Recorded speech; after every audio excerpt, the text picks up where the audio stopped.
Zooted.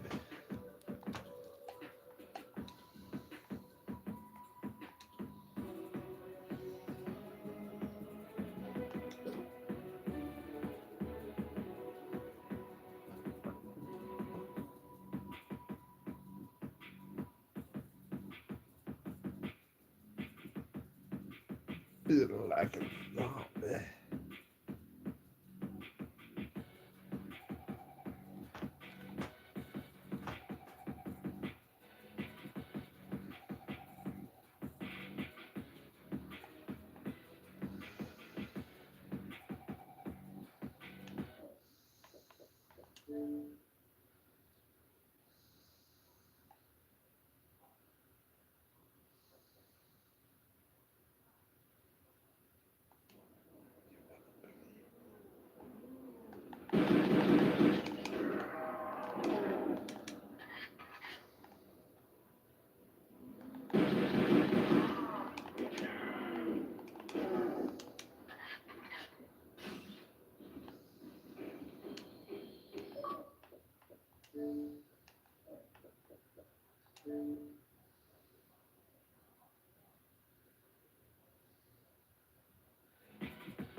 Hello.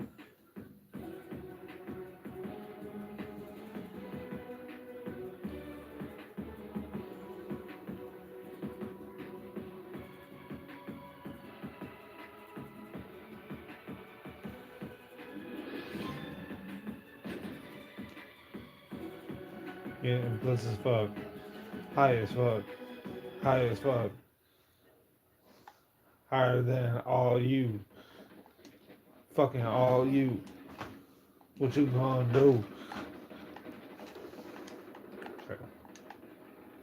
How's everyone's morning going? How's your unapplied morning going?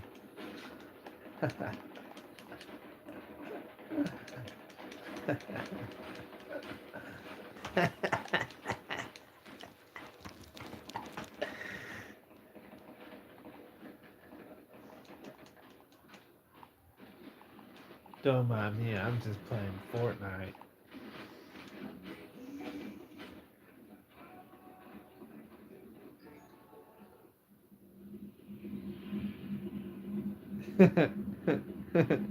You funny, man. I'm not gonna say it. Happy birthday to you.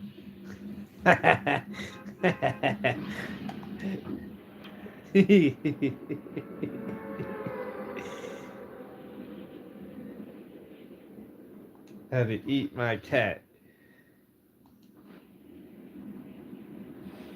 And I totally swear it will make his day.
Shiz.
Damn.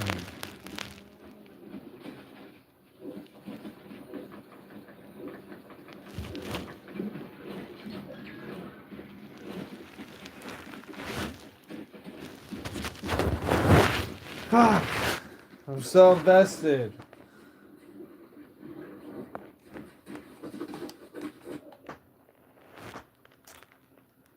Good luck with this. Trying to.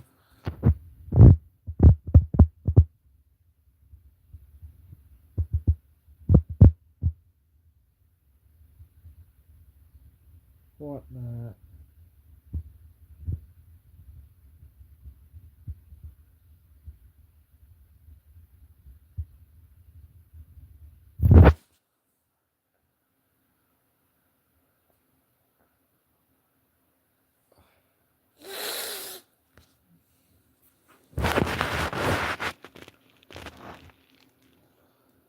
I am actually flipping.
Line him up and lay him down.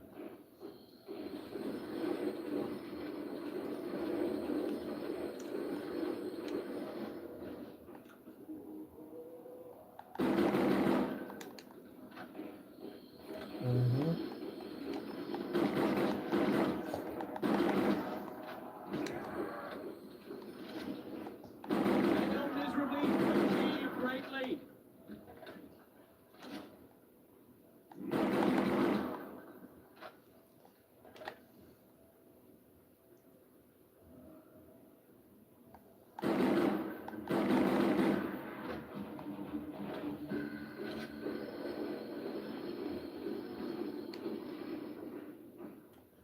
Call of Duty Zombies right now.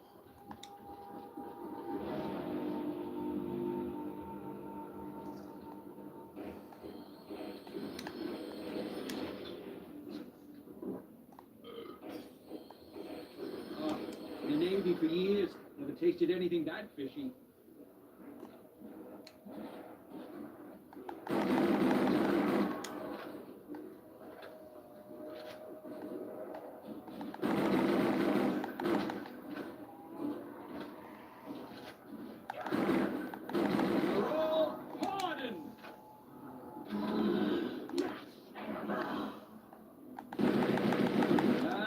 just what the doctor ordered.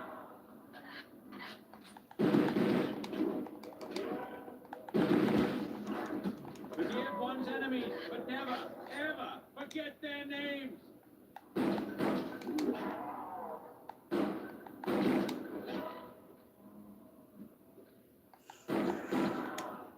Mm-hmm.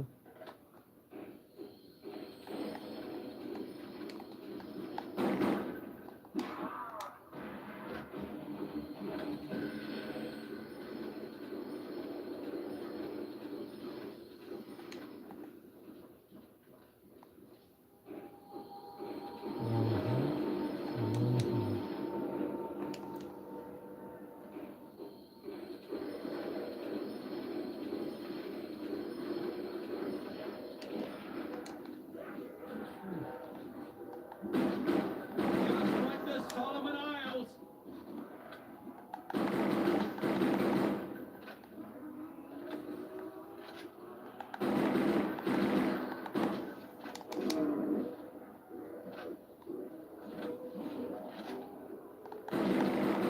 See in America, unafraid of beauty and grace, but you beasts aren't helping.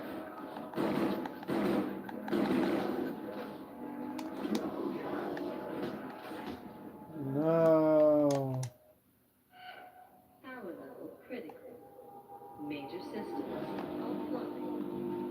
Only a No. capitalist nation would deprive its people of power. A straight howitzer. I don't even like the Olympia. We're gonna try the Olympia, bro. See how that is. Olympia's not that bad.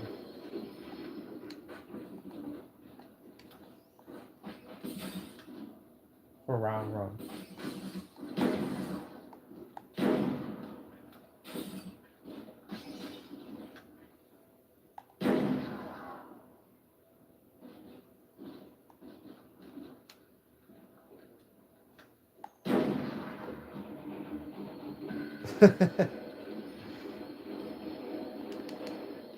Just hear how just justified it is. Boom.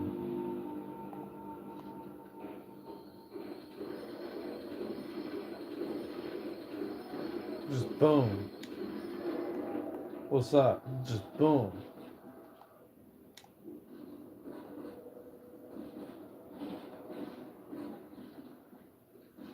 Think you lost something, puto de muerte.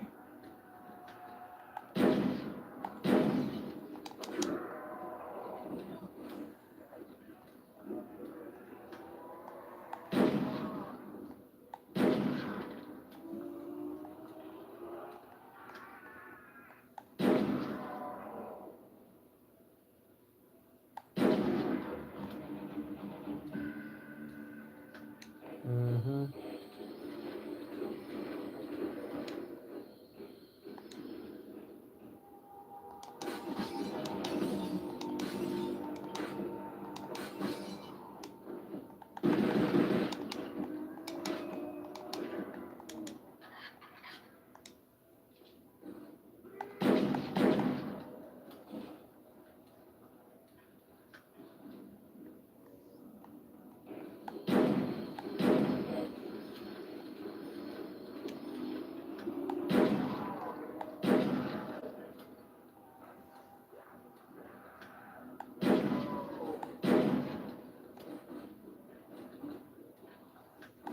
Deal.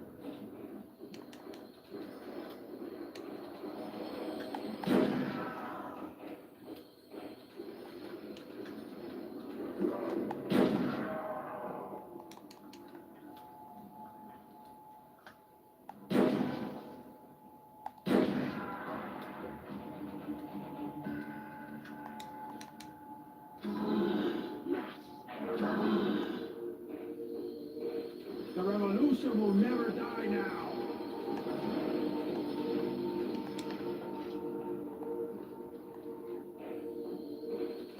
What are you playing? I am playing Call of Duty Black Ops 2. No, 1. I'm playing Black Ops 1.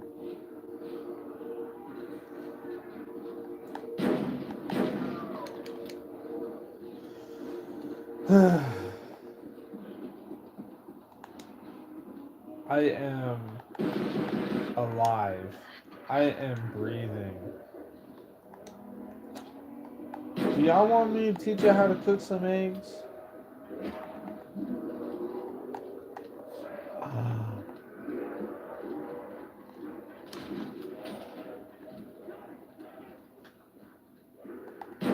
I think I need to teach y'all how to cook some eggs again.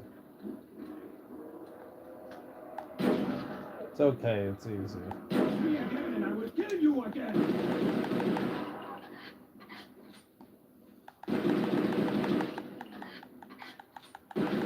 Meetings of a second death.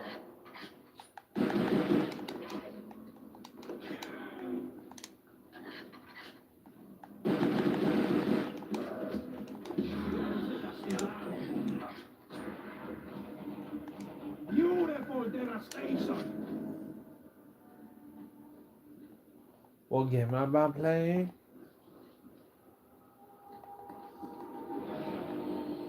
Black Ops. Call of Duty Black Ops.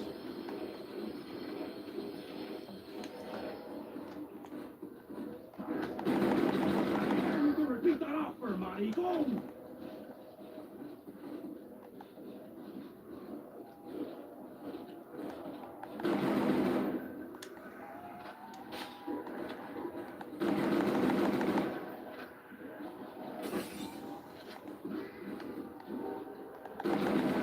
Find these eyes, zombie putas.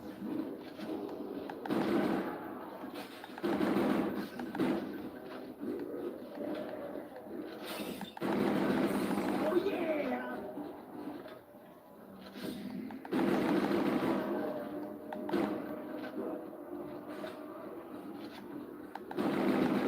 Let's go, and I come to liberate your undead. Only I can punish crimes of such magnitude. Take my fury!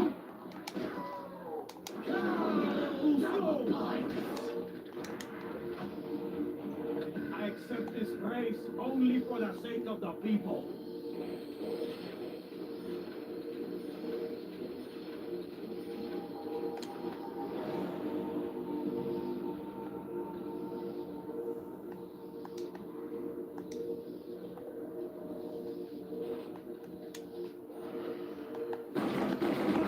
Rebel of the West!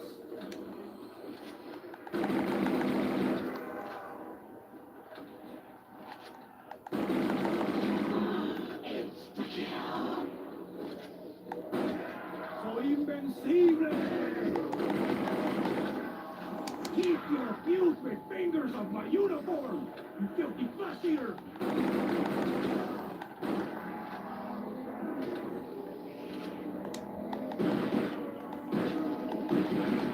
Ah, lesson for you, diablos! ¡Al carajo! Only I can punish crimes of such magnitude.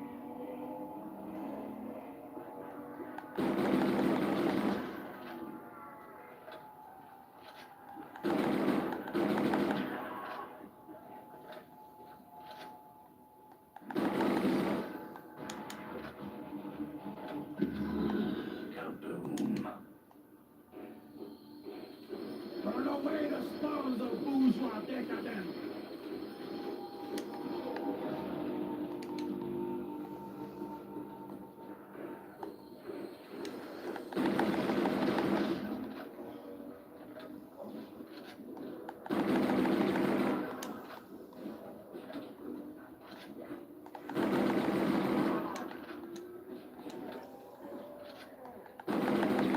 I'm going to repeat that offer, maricón.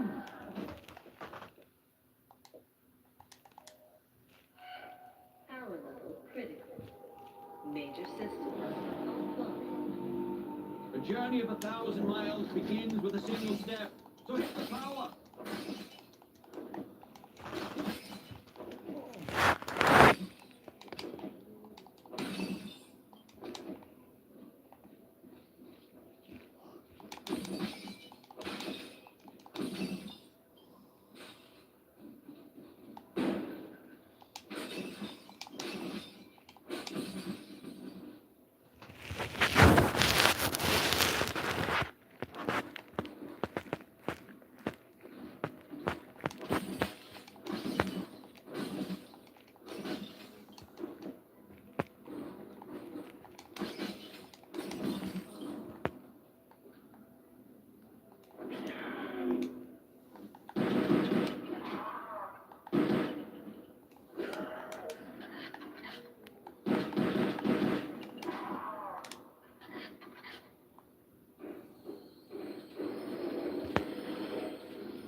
In the Navy for years. Never tasted anything that fishy.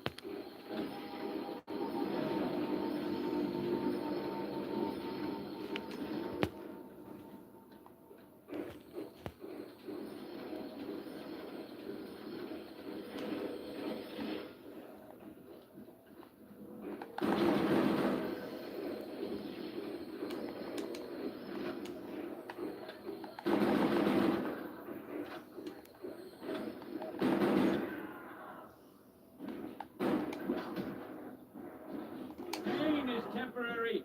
Pride is forever.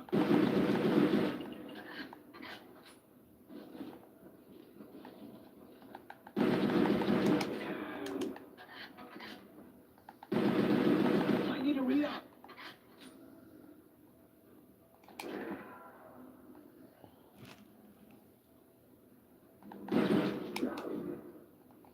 Ammo! That's your order! Understatement of the century.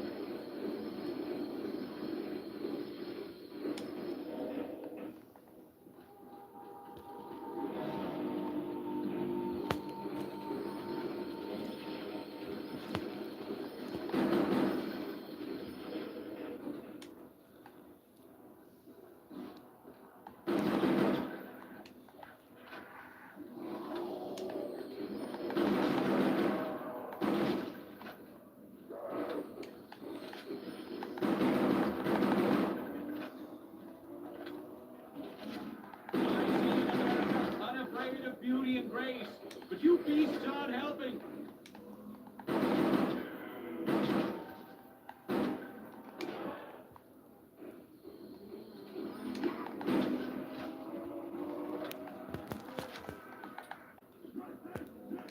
Your president needs slugs.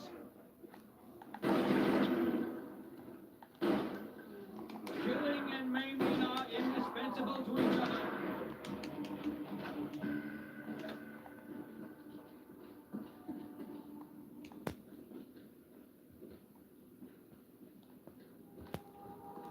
I seem to have no more rounds.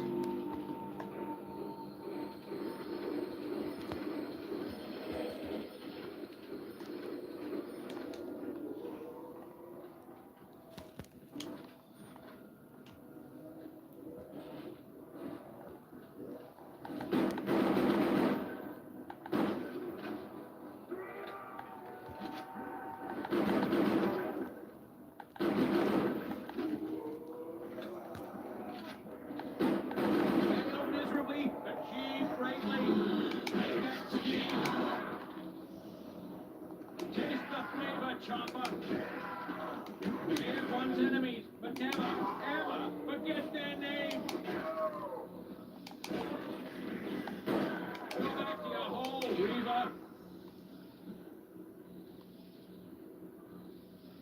Oh, pisser. Take that, Skinny.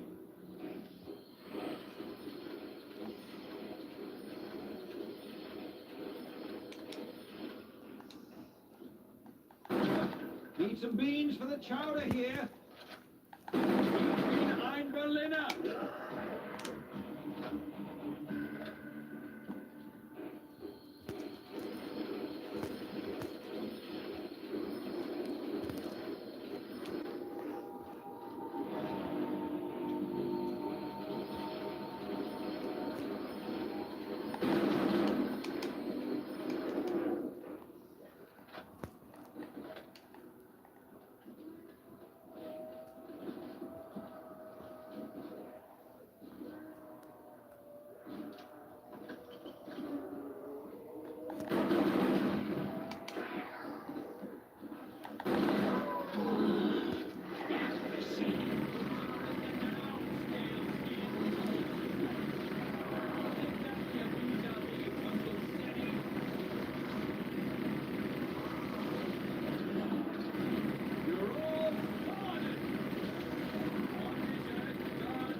walk through them.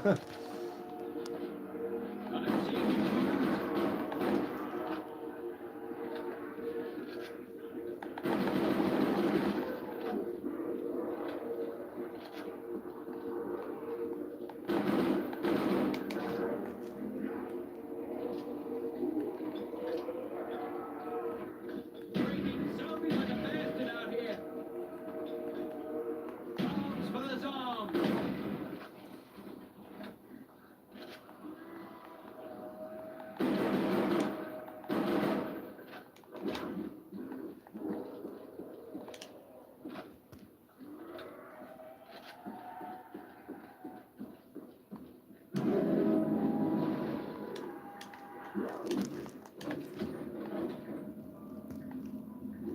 Fucking.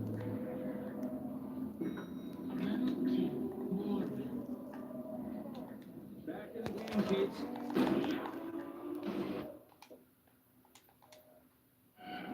Power level critical. Major systems offline. Electricity is required to continue this war.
You can sit in my freezer.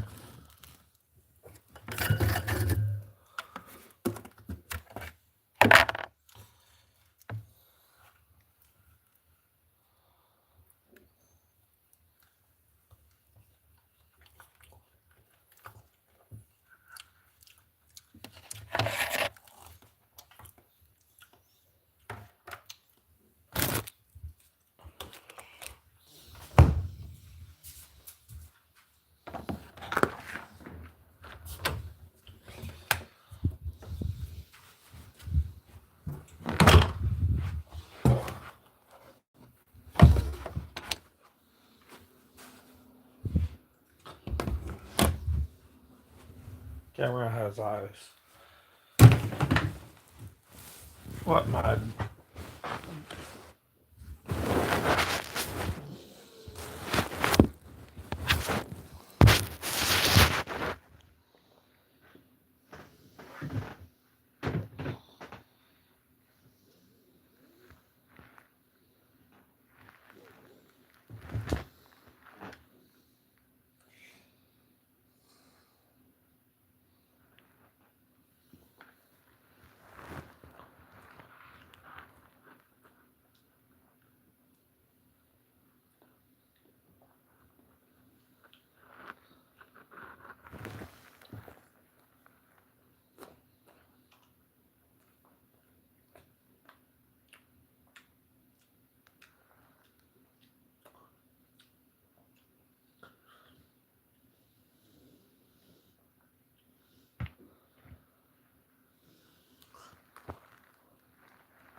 Nah, I actually live in a house.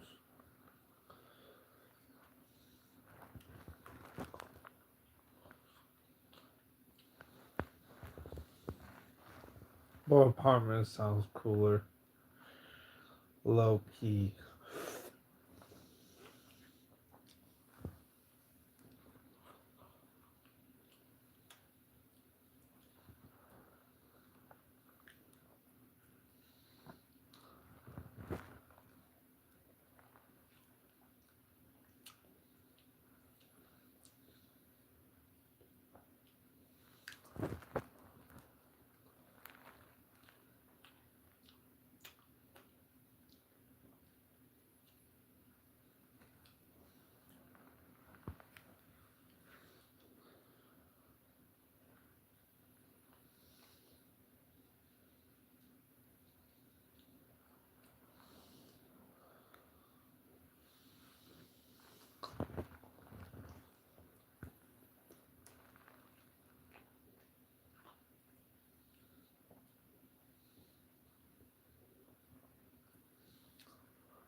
Man,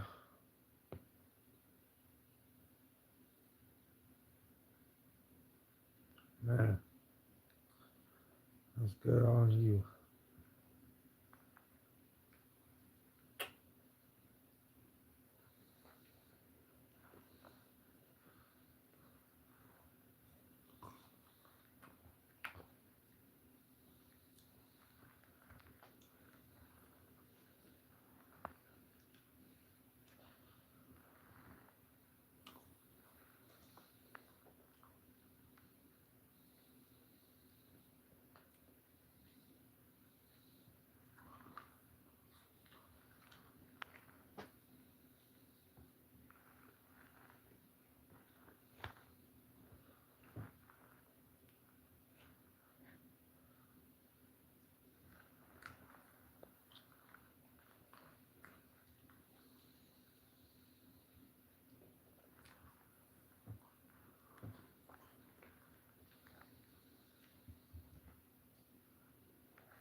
Come with me, chat.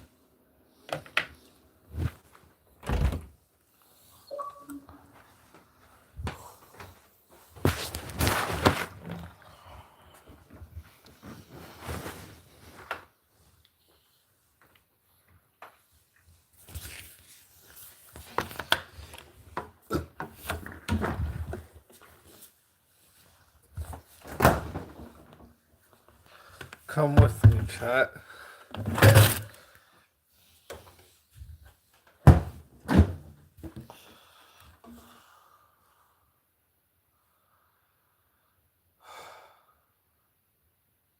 Chat. Only got eggs and chocolate milk.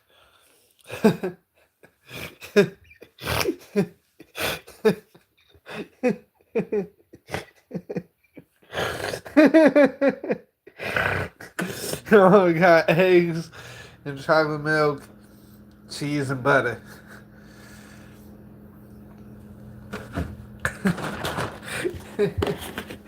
What are we gonna do?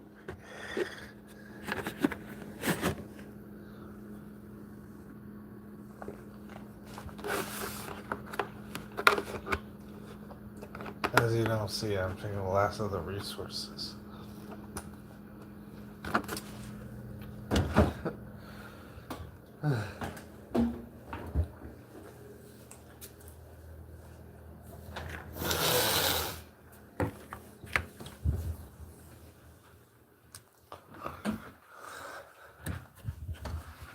So the sleep stream will start soon.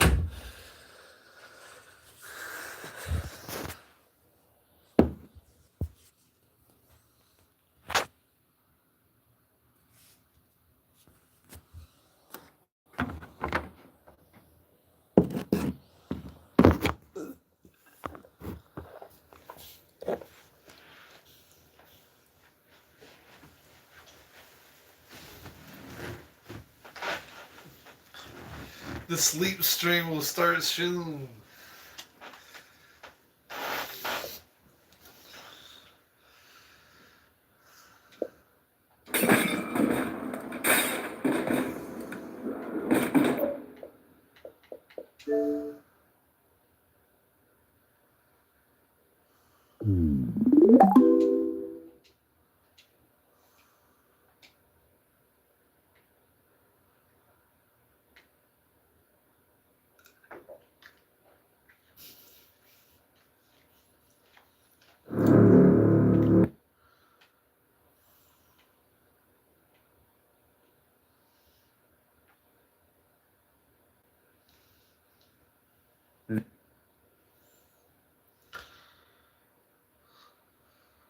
This roulette strategy claims a 90.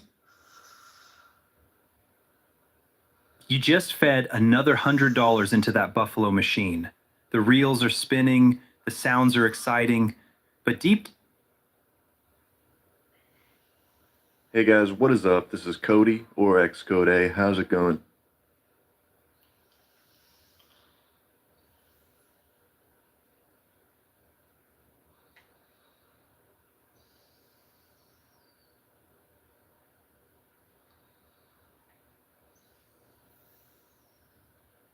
Quick question, what was the best?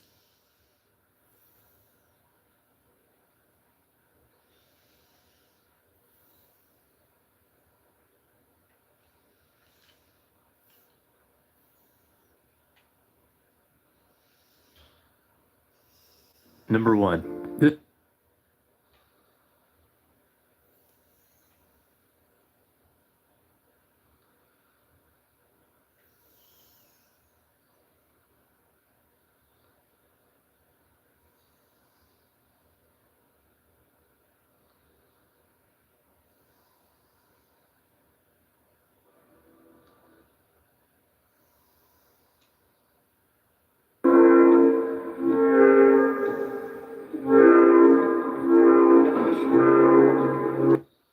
Brown and white, little tiny roll of paint on the knife. And just sort of let it bounce along here and play. There, wherever we want it. And then clean your knife off and you can come back and just sort of bring all that together. There.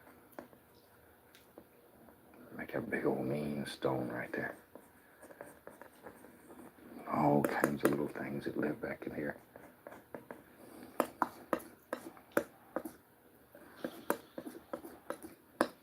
Mix up a little touch of color. I almost ran out of color. There we go.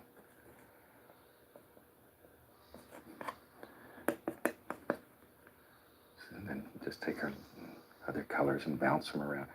Let the knife just touch, bounce, jump, move, carry on like that. And it'll make all these beautiful rough places. That's what the doggy says is rough. There.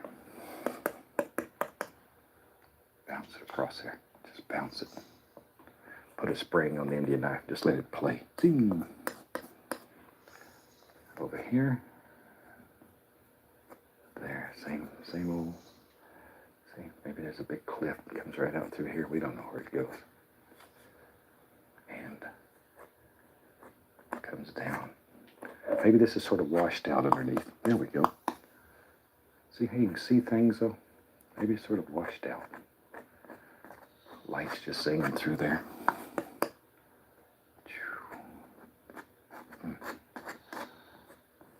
There.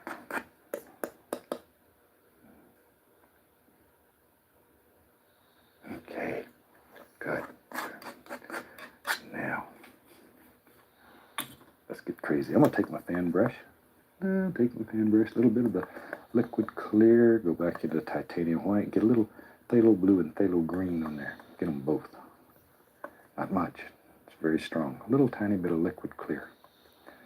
Just to soften it up and make it slide across here a little easier. And back in here, maybe the water's coming along here and goes, ping. See there? Fell over.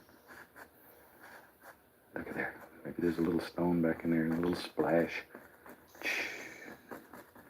You don't have to make those noises, but it helps. It does help. Maybe there's another little thing. Maybe stones all over the place here. See there? We don't know. But the color underneath is constantly coming through also. We've had phthalo green and phthalo blue underneath. And all of that comes through. Maybe, I like all these little watery falls. There. Isn't that fantastic that you can make water just move like that any way that you want it to? It just pours right out of there and off it goes on a long journey. We don't know where it's going to go. Well, we do know where it's going to go. It's going to end up in the ocean We just don't know which one. There we go. Now, tell you what. This would be a super, yeah. I think maybe, I don't do this very often, but in nature, you always have old trees that have fell off into the water. And sometimes we avoid putting them in here, but why not have one? Here's an old tree. I'm just using Van Dyke Brown right now. Take a little brown and a little white here, mixed together. Come right back in here and just touch.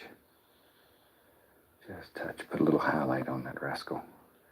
This old tree just fell off into the water and it's laying here. Some of the bark still left on it. We're going to take our little script liner brush, go right into our Van Dyke Brown. Maybe there's a big old limb here. Put it on with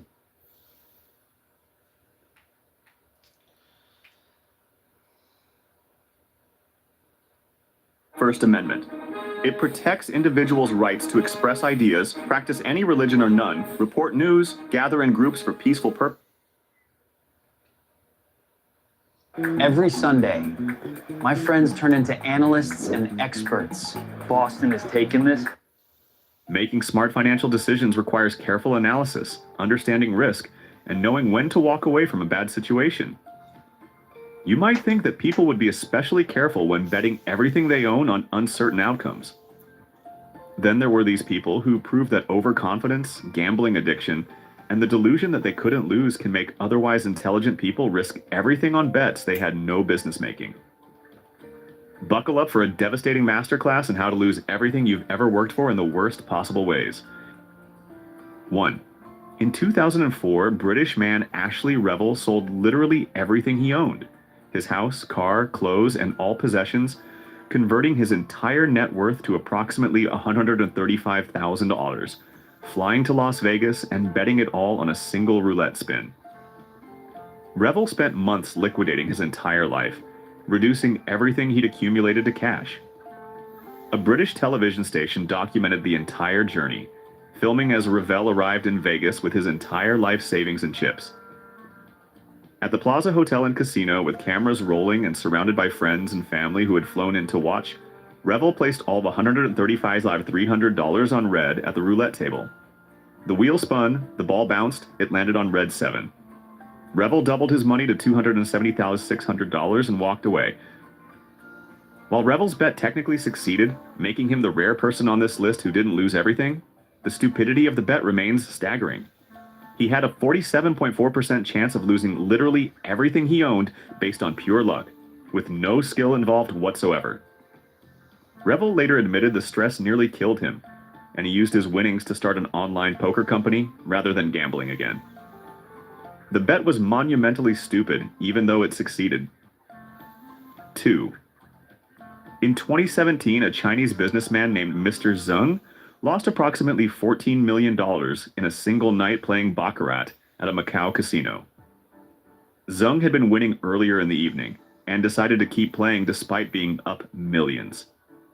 The casino, recognizing a whale customer, provided him with unlimited credit and encouraged him to continue. Zeng's luck turned and he began chasing his losses, betting larger and larger amounts to try to recover what he'd lost. By morning, he'd lost $14 million he didn't have, signing casino markers for money he couldn't pay. Zeng attempted to flee Macau but was arrested at the airport. Chinese authorities charged him with fraud for signing casino credit markers, knowing he couldn't pay. Zeng's business collapsed, his family lost everything, and he faced years in prison. The casino eventually recovered only a fraction of what he owed.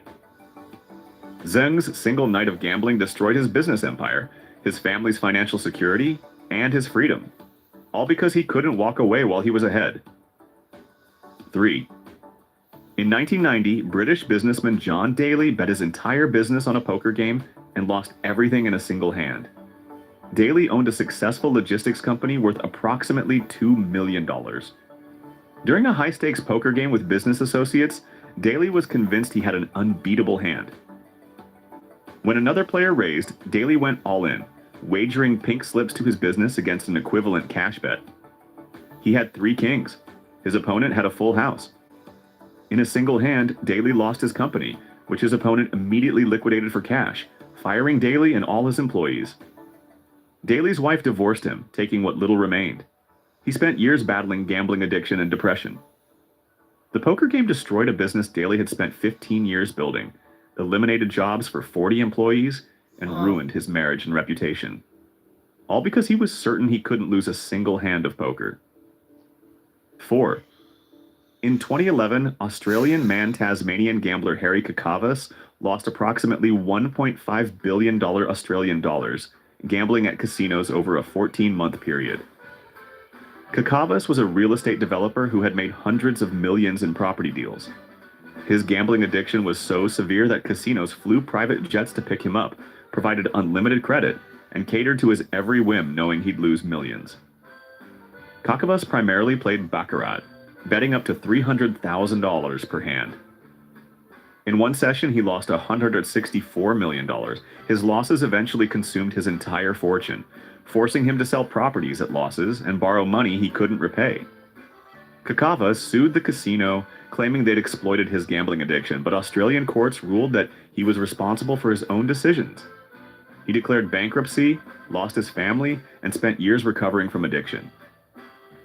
Kakavas's gambling losses represent one of the largest individual gambling losses in history, proving that even billionaires can gamble away everything through addiction and poor decisions. 5. In 2003, professional gambler Archie Karras lost approximately $40 million in 3 weeks playing dice and baccarat in Las Vegas, giving back everything he'd won during his legendary The Run, where he turned $50 into $40 million over 3 years. Karras had built his fortune through a combination of poker, pool, and dice games, becoming a Vegas legend. At his peak, he had $40 million in cash and owned the largest bankroll in Vegas history for an individual gambler. But Karras couldn't quit while ahead. He began playing higher and higher stakes, eventually betting up to $100,000 per dice roll. His luck changed, and he started losing. Instead of walking away, he chased his losses, betting bigger to try to recover. Within 3 weeks, the entire $40 million was gone. Karras continued gambling for years, winning and losing fortunes repeatedly, never able to maintain wealth because he couldn't stop gambling. He was eventually banned from numerous casinos for cheating, and his life became a cautionary tale about gambling addiction and the inability to quit while ahead. The man who turned $50 into $40 million ended up with nothing because he couldn't walk away from the table. 6.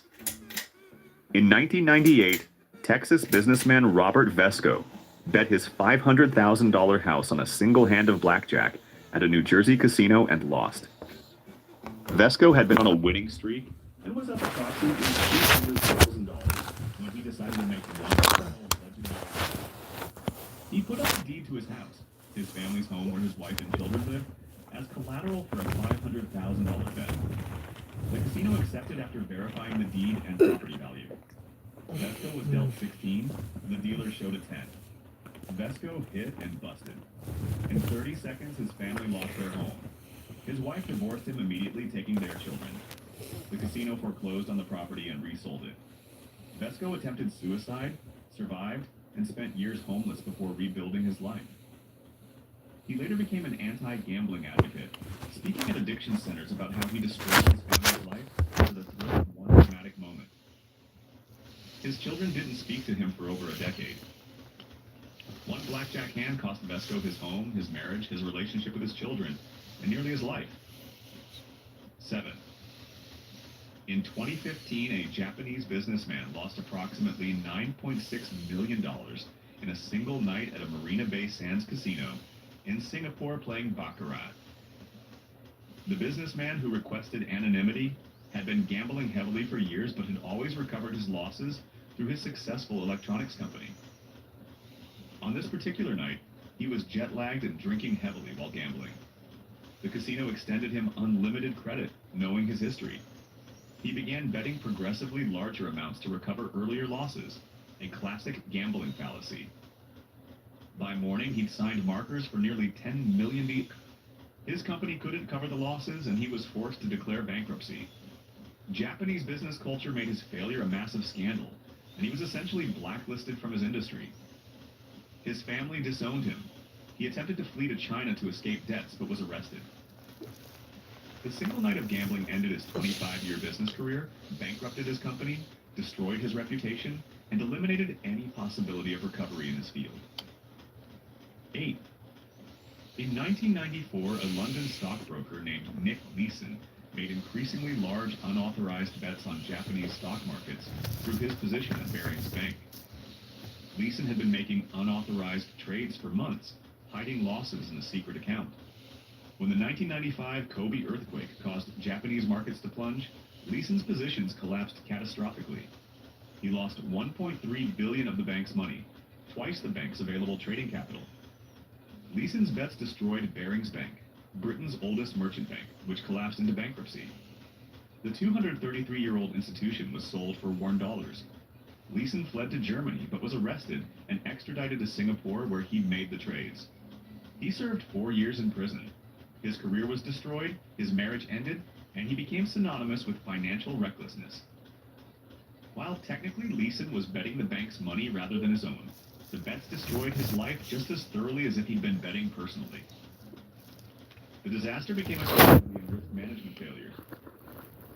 9. In 2008, real estate investor Robert Durst bet approximately $20 million on credit default swaps tied to subprime mortgages, convinced the housing market would remain strong. Durst had made millions.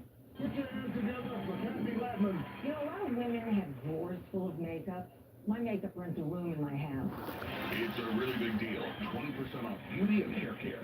This deal looks good on everyone. Yes, J.C. Penney. It's your mobile hotspot. I can handle a lot, but with all the live streaming at your karaoke party, it's a good thing Cox Home Internet can keep up. Get one unlimited Cox mobile line free for a year when you bundle with Cox Internet. Switch today. Other restrictions apply.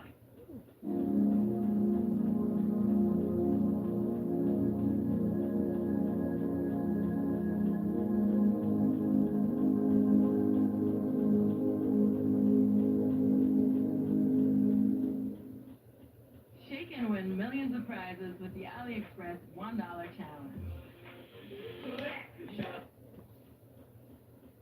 Billions in real estate and was certain housing prices would continue rising. Financial advisors warned him the housing market showed bubble characteristics, but Durst dismissed their concerns. He leveraged his entire real estate portfolio to make the bet, essentially wagering everything on housing market stability. When the housing bubble burst, Durst's positions collapsed. He lost his entire $20 million portfolio, plus an additional $15 million in leveraged positions he couldn't cover. Bankruptcy followed. Durst lost his home, his business, his reputation, and his marriage. He spent years working menial jobs to pay debts. The man who made millions predicting real estate trends lost everything by refusing to see the obvious bubble forming around him. His bet represented overconfidence and refusal to accept evidence contradicting his worldview.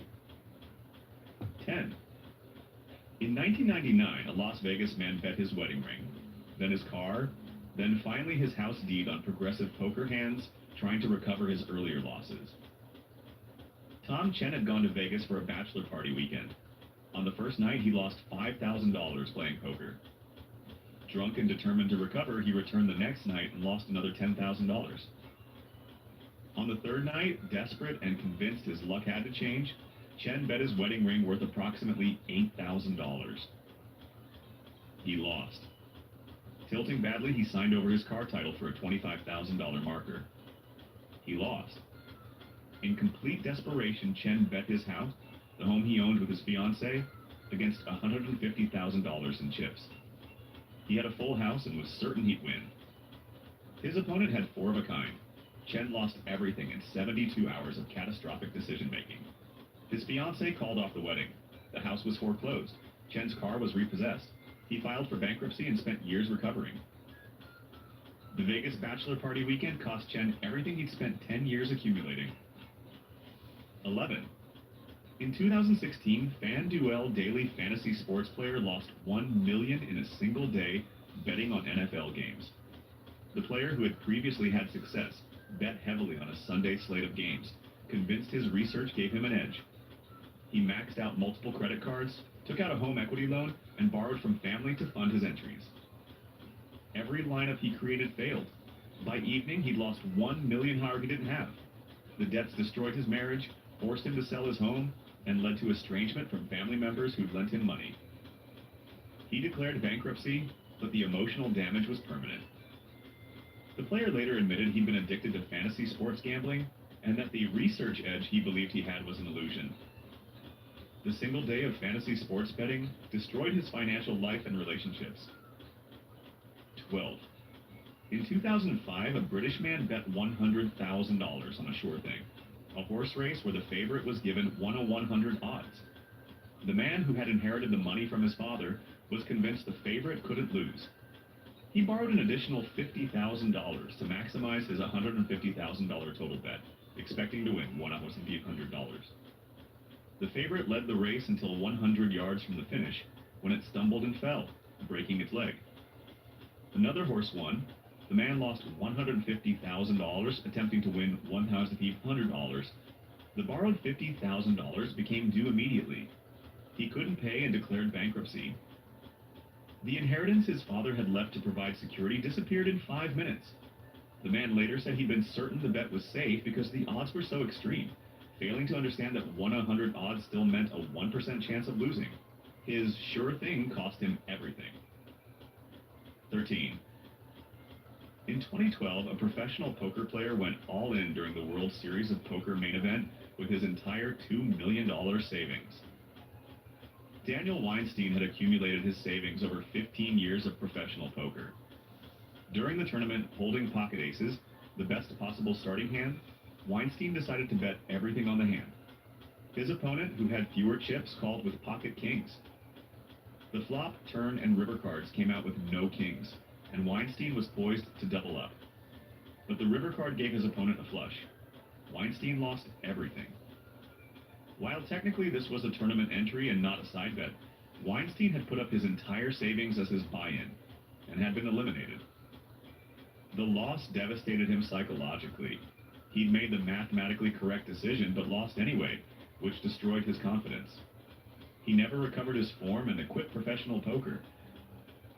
His $2 million savings disappeared because he'd risked it all in a tournament where even the best hand can lose. 14.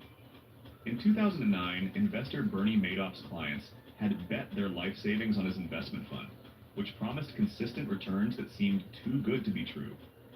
While Madoff's victims weren't traditional gamblers, they'd essentially bet their futures on returns that defied market logic. Thousands of investors lost an estimated $65 billion when Madoff's Ponzi scheme collapsed. Retirees lost pensions, charities lost endowments, and families lost generational wealth.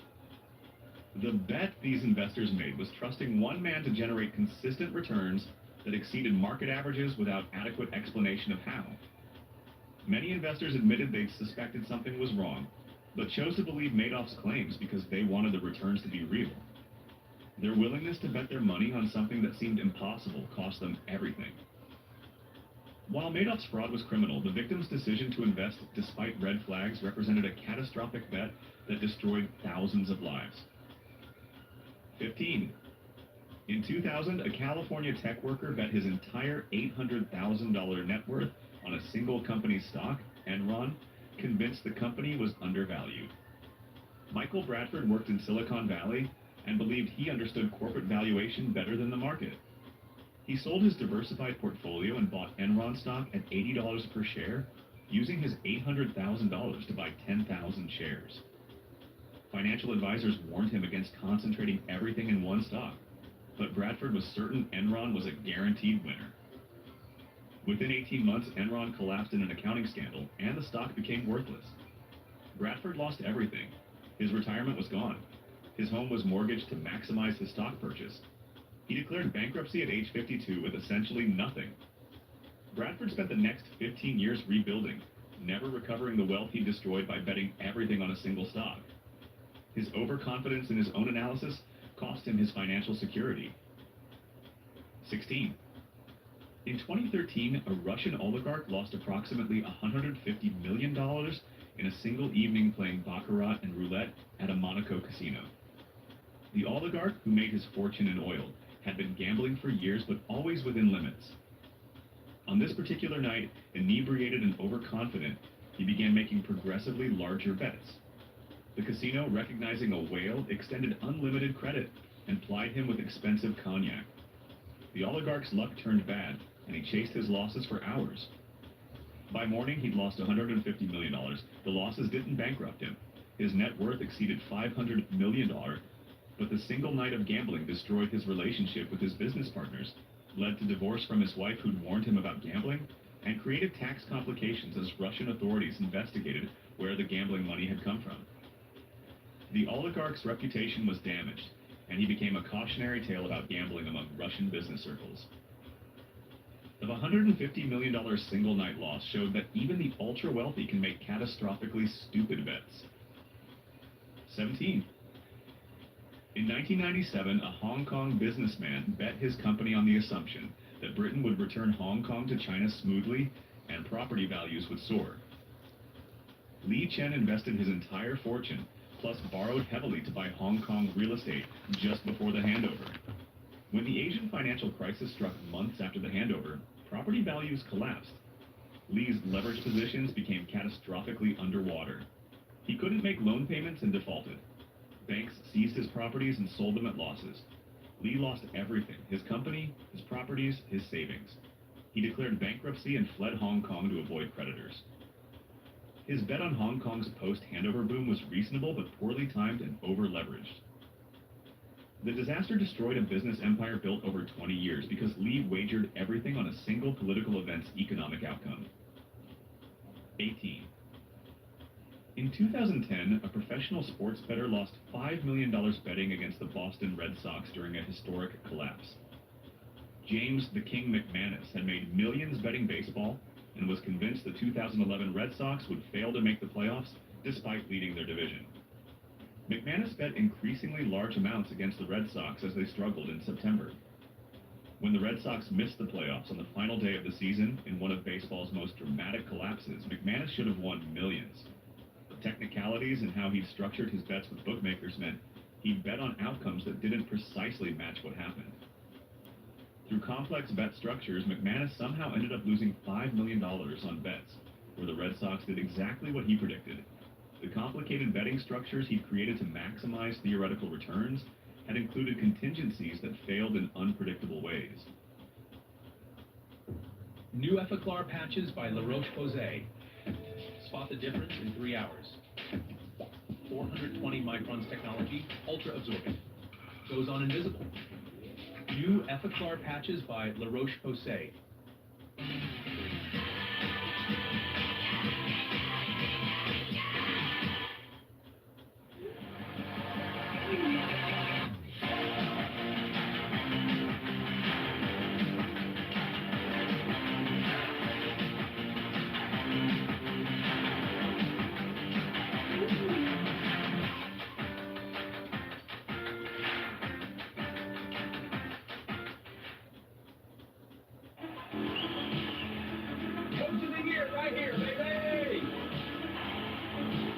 Philadelphia listens to me, they'll win everything. Dallas all day, New York doesn't stand a chance. Let's go! This is our year! Philadelphia, New York, Dallas, everyone's talking. But only Kelsey counts it.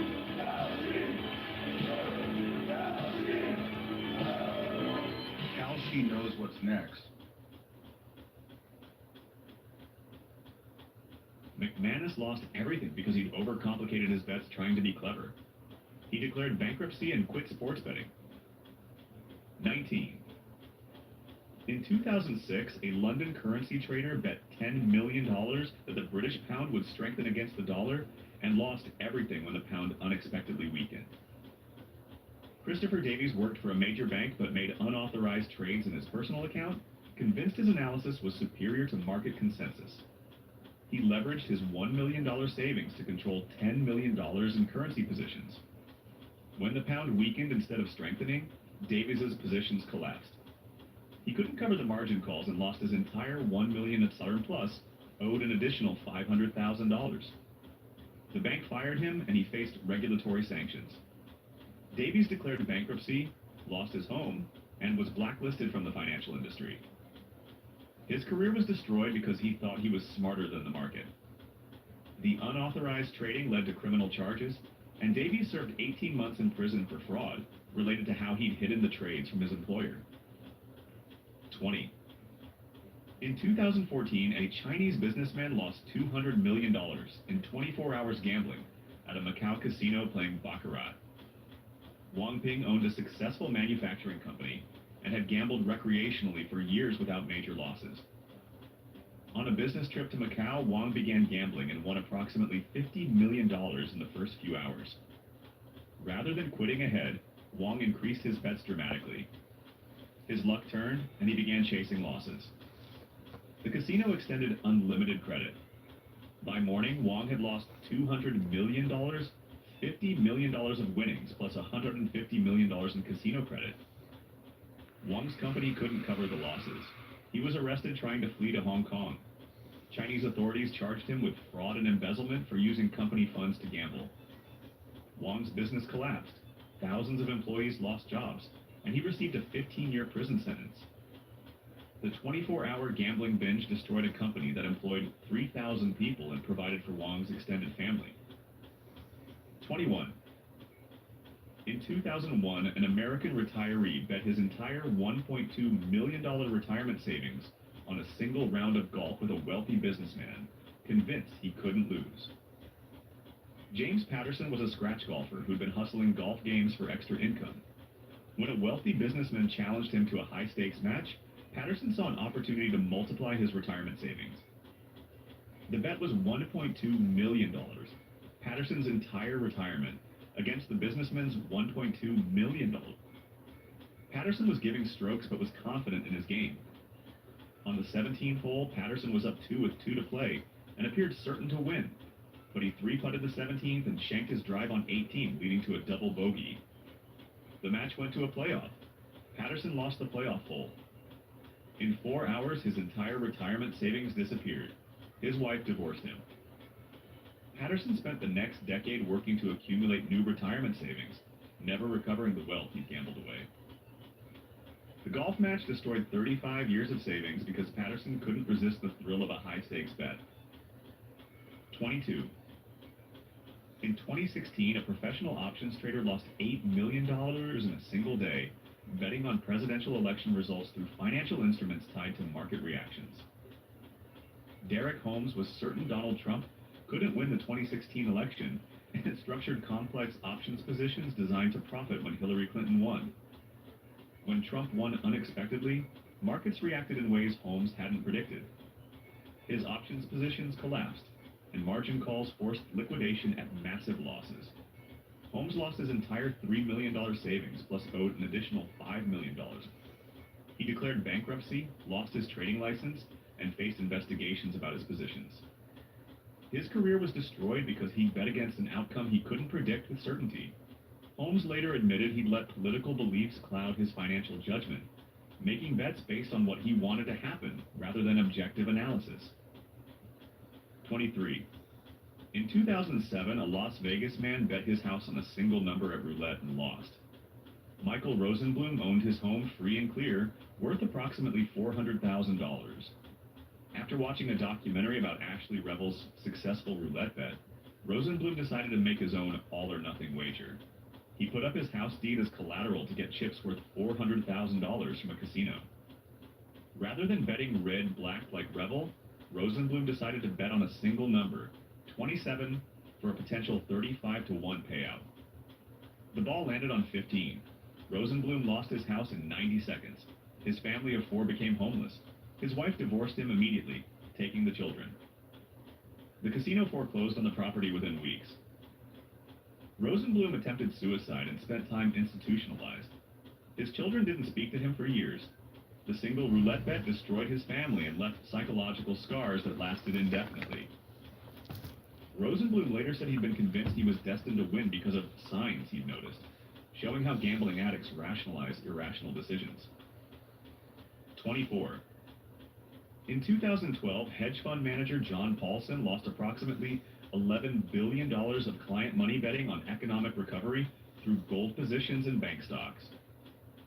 While technically investing client money rather than his own, Paulson's bets were so catastrophically wrong that his reputation was destroyed and investors fled his fund.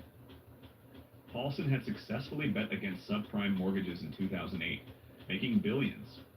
He assumed his analysis would continue being correct. Instead, his gold positions and financial sector bets collapsed as markets moved differently than he predicted. Investors lost billions. Paulson's reputation as a genius investor evaporated. While he personally remained wealthy, his career was effectively over. The failed bets showed that even sophisticated investors who've succeeded before can make catastrophically wrong bets that destroy everything they've built. 25. In 2005, a British man lost his wife, his home, and his business by betting everything on poker games he played while lying to his family about working late. Richard Thompson became addicted to underground poker games while his wife thought he was working overtime. Over 6 months, Thompson gambled away approximately $300,000, his and his wife's entire savings, their mortgage payments, and money borrowed from his business. When his wife discovered $300,000 in debt and unpaid mortgages, she immediately divorced him. The business collapsed when creditors learned Thompson had been gambling company funds. Thompson lost his home to foreclosure, his business to bankruptcy, his marriage to betrayal, and his relationship with his children, who couldn't understand how he destroyed their family. The underground poker games weren't even the issue. Thompson would have lost everything at legal casinos too. His addiction and the lies he told while gambling away his family's security destroyed every aspect of his life. 26. In 2015, investor Bill Huang made highly leveraged bets through his fund Archegos Capital Management that eventually collapsed in 2021, losing approximately $20 billion and destroying major banks' positions. Huang had used complex financial structures to bet on stocks with extreme leverage, controlling positions worth over $100 billion with only $10 billion in capital.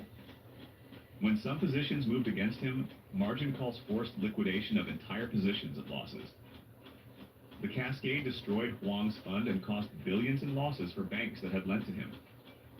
While the full collapse came later, the 2015 decision to make extraordinarily leveraged bets set up the eventual catastrophe. Huang's overconfidence in the complexity of his positions meant he was essentially gambling with leverage he couldn't sustain. The disaster became a case study in how sophisticated bets with excessive leverage can destroy not just the bettor, but everyone exposed to their positions. 27. In 2009, a professional gambler lost $1.5 million betting on the Super Bowl in a single game. Tom Hayes had been successfully betting on football for years, making approximately $200,000 annually. For Super Bowl X3 between Pittsburgh and Arizona, Hayes was convinced Arizona would win and cover the spread. He bet everything he had, his entire $500,000 bankroll, on Arizona covering. Unhappy with just $500,000 wagered, Hayes borrowed an additional $1 million from a loan shark at extortionate interest rates to maximize his bet. Pittsburgh won 27-23, covering the spread.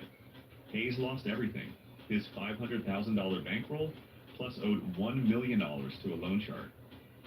The loan shark gave Hayes 30 days to pay. When Hayes couldn't, enforcers broke his legs. Hayes declared bankruptcy, and the loan was eventually discharged, but his sports betting career was over.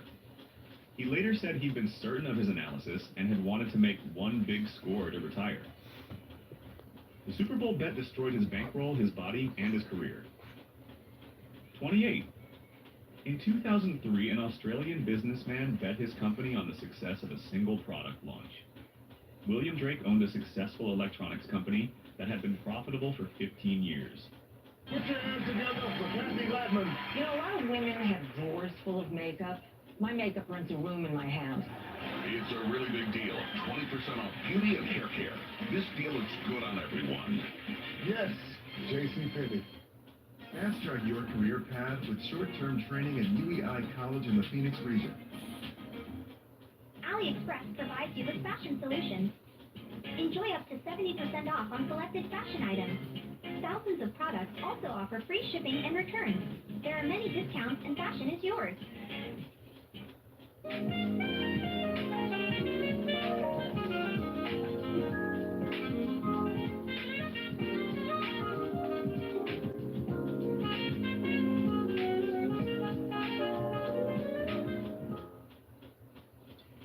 He designed a new product he believed would revolutionize his industry.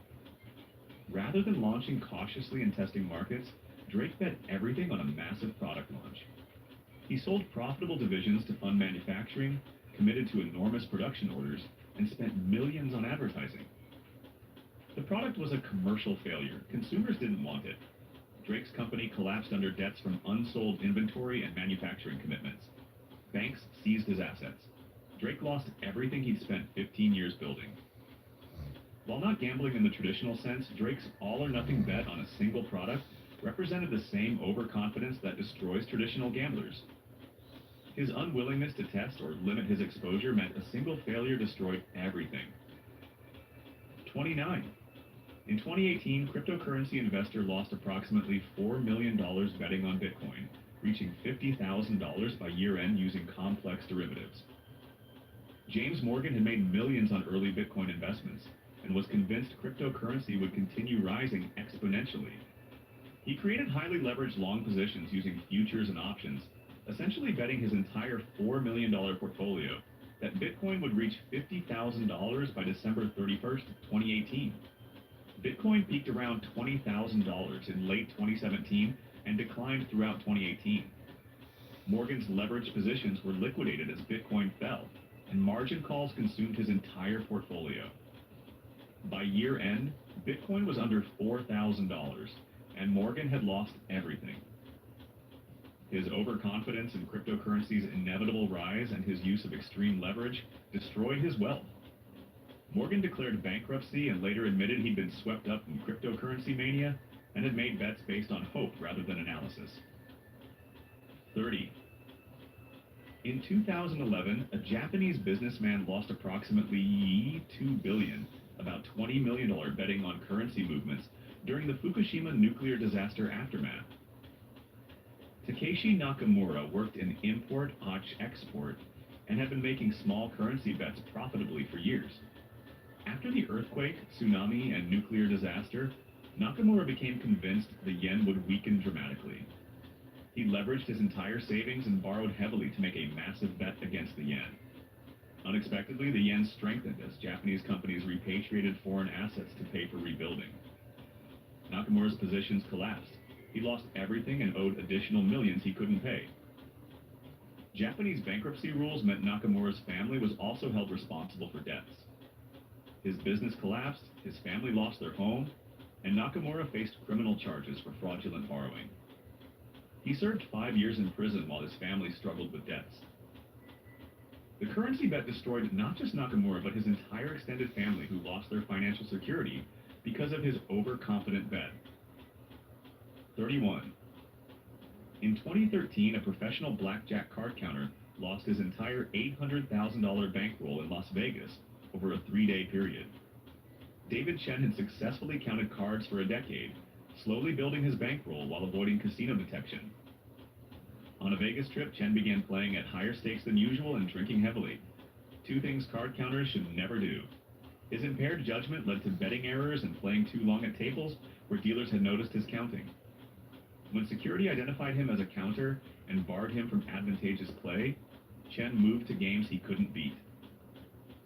Tilting from being barred, Chen gambled away his entire $800,000 in craps and roulette games where he had no advantage.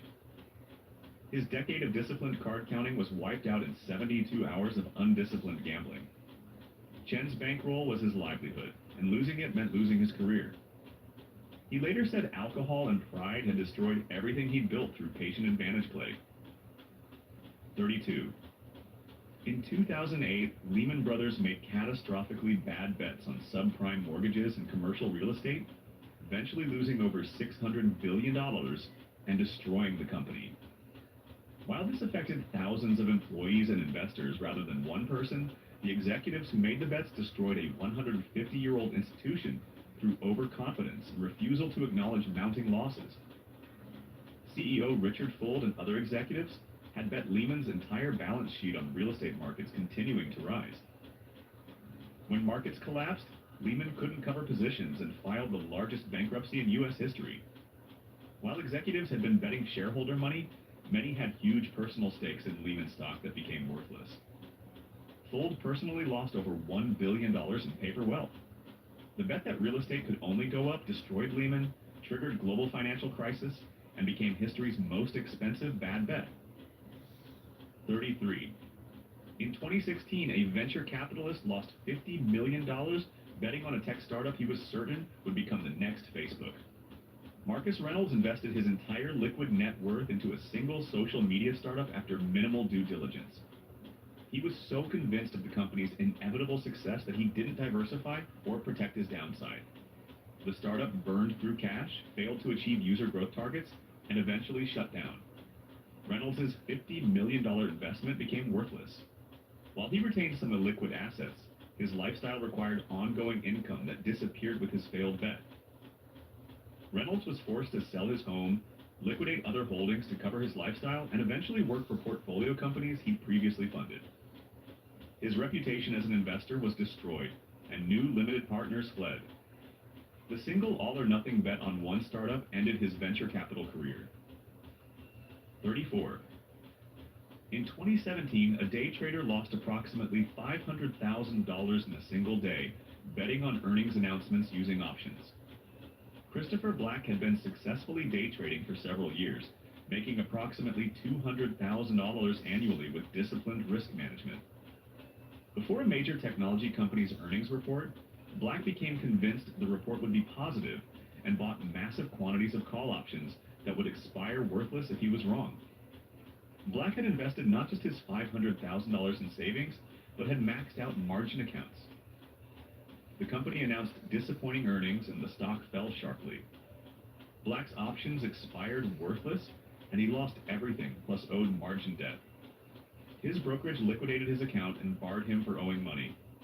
Black declared bankruptcy and later admitted he'd abandoned his risk management principles because he'd been certain of his analysis.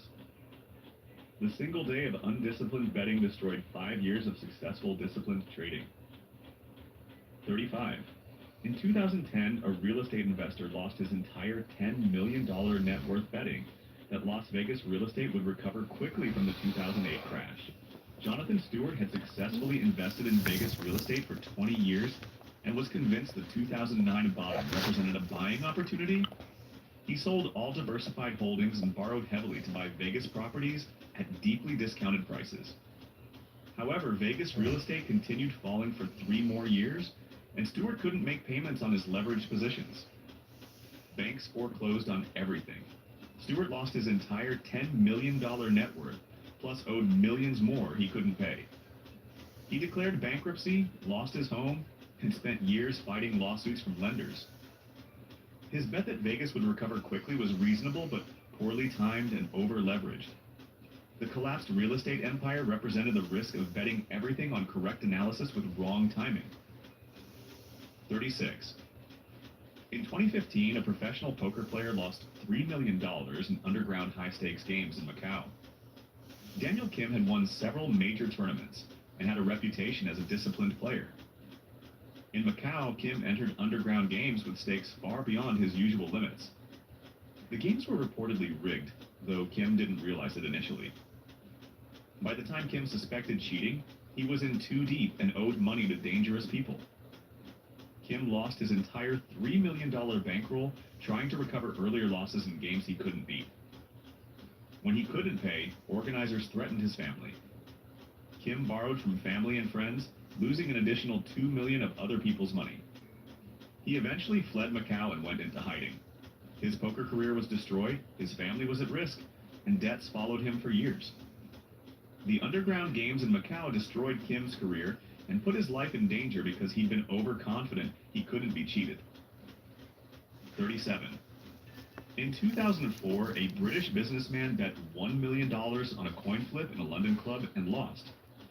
Thomas Middleton had made the bet while drunk at a private club, wagering against another wealthy member over a dispute about who had more courage. Middleton put up $1 million against his opponent's $1 million. The coin was flipped. Middleton lost. While Middleton was wealthy enough that losing $1 million didn't bankrupt him, the bet was breathtakingly stupid. He'd risked $1 million on pure 50-50 chance for no reason other than pride.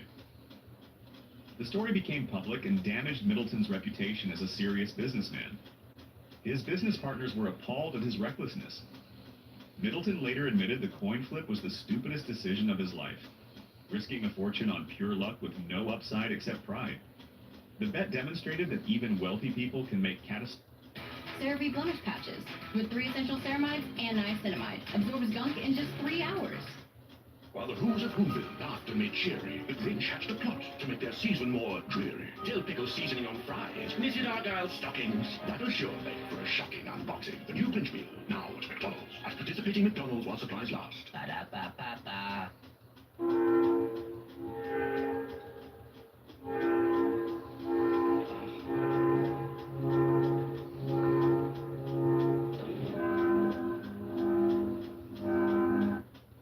Every Sunday, my friends turn into analysts and experts. Boston has taken this. I can feel it in my bones. Bro, last week you called gas, and we lost by 20.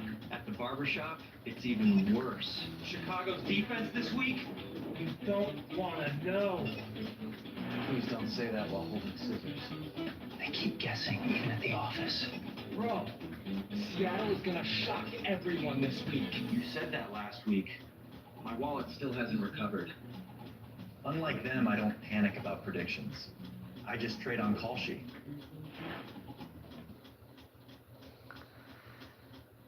Catastrophically stupid gambling decisions when ego is involved. 38. In 2019, retail investor lost approximately $300,000 trading options on Robinhood app betting on stocks he didn't understand. Trevor Johnson was a 25-year-old with no financial education who'd begun trading on Robinhood. He'd had some early success and became overconfident. Johnson used margin and options to control positions far larger than his $50,000 savings should have allowed. He made increasingly risky bets on volatile stocks, essentially gambling rather than investing. When several positions moved against him, Johnson's entire account was liquidated. He lost his $50,000 plus owed Robinhood $250,000 in margin debt he couldn't pay. The trading app made it easy to make complex bets without understanding risks. Johnson declared bankruptcy and later became an advocate for better investor education. His $300,000 loss from attempted day trading represented how trading apps made it easy for inexperienced investors to make catastrophically stupid bets. 39. In 2012, insurance company AIG executives made catastrophically bad bets on mortgage-backed securities through credit default swaps, eventually requiring an $180 billion government bailout and destroying the company.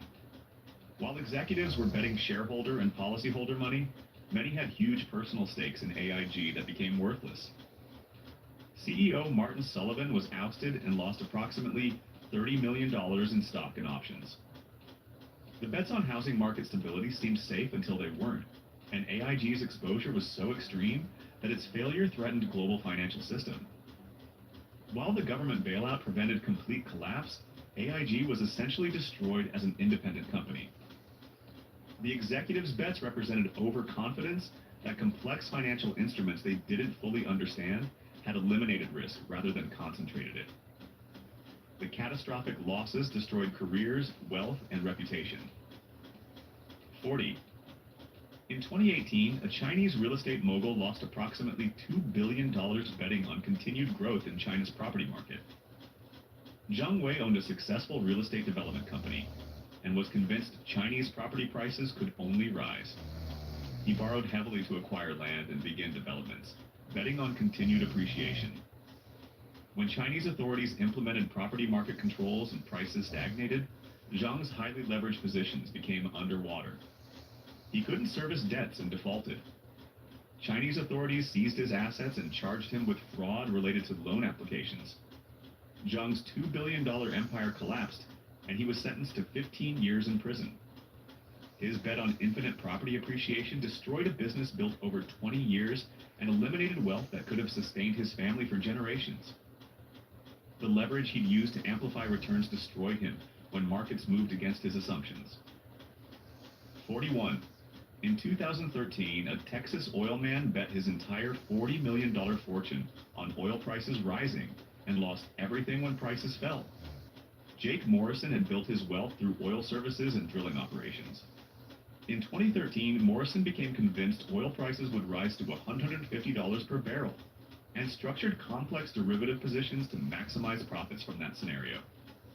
He used his entire $40 million net worth as collateral for even larger positions. Instead of rising, oil prices fell from $100 to $40 per barrel over the next few years. Morrison's positions were liquidated at enormous losses. He lost his entire $40 million plus owed additional millions he couldn't pay. His oil services business collapsed as the falling prices destroyed his customers. Morrison declared bankruptcy, lost his ranch, and spent years fighting creditors. His all-or-nothing bet on oil prices destroyed everything because he couldn't imagine a scenario where he was wrong. 42. In 2020, Investor lost approximately $700,000 buying GameStop stock at its peak during the Reddit-fueled short squeeze. Michael Sanders saw news about GameStop rising and bought in at $350 per share, convinced it would go to $1,000. He invested his entire $400,000 savings and borrowed $300,000 on margin. Within days, GameStop crashed back below $50. Sanders' position was liquidated at massive losses. He lost his $400,000 savings plus owed $300,000 in margin debt. Sanders declared bankruptcy and later admitted he'd bought into hype without understanding what was happening. He'd seen others posting about GameStop gains and assumed he could duplicate their success, not realizing he was buying at the peak of speculation. The GameStop losses represented how retail investors can make catastrophically stupid bets by following hype rather than analysis. 43. In 2008, investor Bernard Baruch bet approximately $5 million that Bear Stearns would survive the financial crisis, buying the stock as it fell from $60 to $2 per share. Baruch, a private investor, was convinced Bear Stearns was too important to fail, and that government would rescue it. He kept buying as the stock fell, averaging down his cost basis. Bear Stearns was eventually acquired by J.P. Morgan for $10 per share after government intervention, but Baruch's average cost basis was around $30.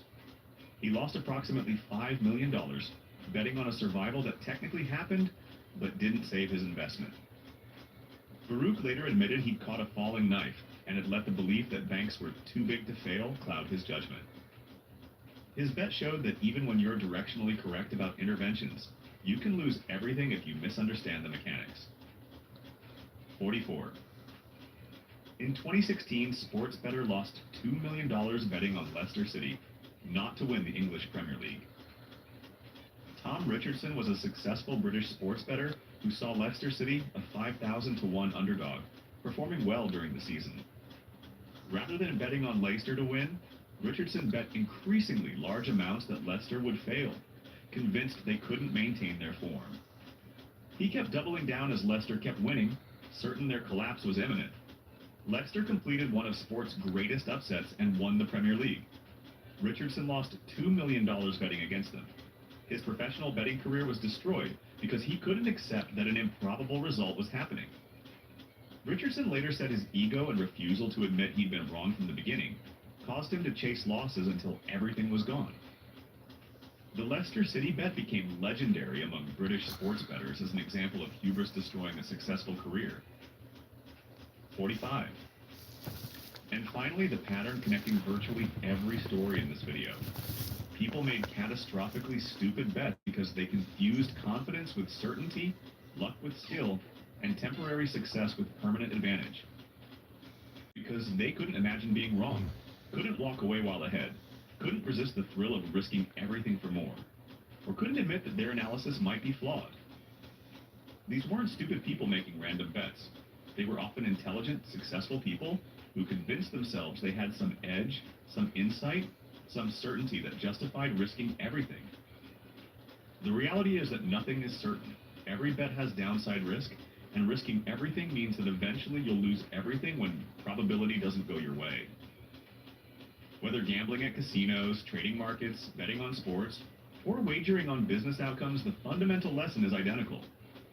Betting everything means accepting that you could lose everything, and no amount of confidence, research, or past success can eliminate the possibility that you're wrong. Every person in this video thought they couldn't lose. They were all wrong. And the cost of being wrong when you bet everything is losing everything. Here's the brutal truth about betting. The house always has an edge, probability always wins eventually, and confidence is not the same as certainty. These disasters prove that even when you're intelligent, successful, and convinced you found an edge, betting everything means accepting that you could lose everything. And that moment when you realize you've lost is the moment when you understand that no bet is worth risking your financial security, your family's future, or your peace of mind. The real bet was the security we gambled away along the way. Every person who lost everything in this video had alternatives. They could have bet less, diversified their risks, walked away while ahead, or simply not made the bet at all. They chose to risk everything because they couldn't resist the possibility of winning more, and they paid the ultimate price. History's lesson is clear. Never bet more than you can afford to lose. Understand that confidence is not certainty. Recognize that past success doesn't guarantee future results. And remember that the smartest bet is often the one you don't make. The difference between smart risk-taking and stupid gambling is understanding the difference between acceptable risk and catastrophic risk, and knowing that betting everything is never the smart play no matter how certain you are. Subscribe if you want to avoid destroying your life through catastrophically stupid bets. Remember that the best way to not lose everything is to never risk everything, because probability always wins eventually, and the universe doesn't care how confident you are.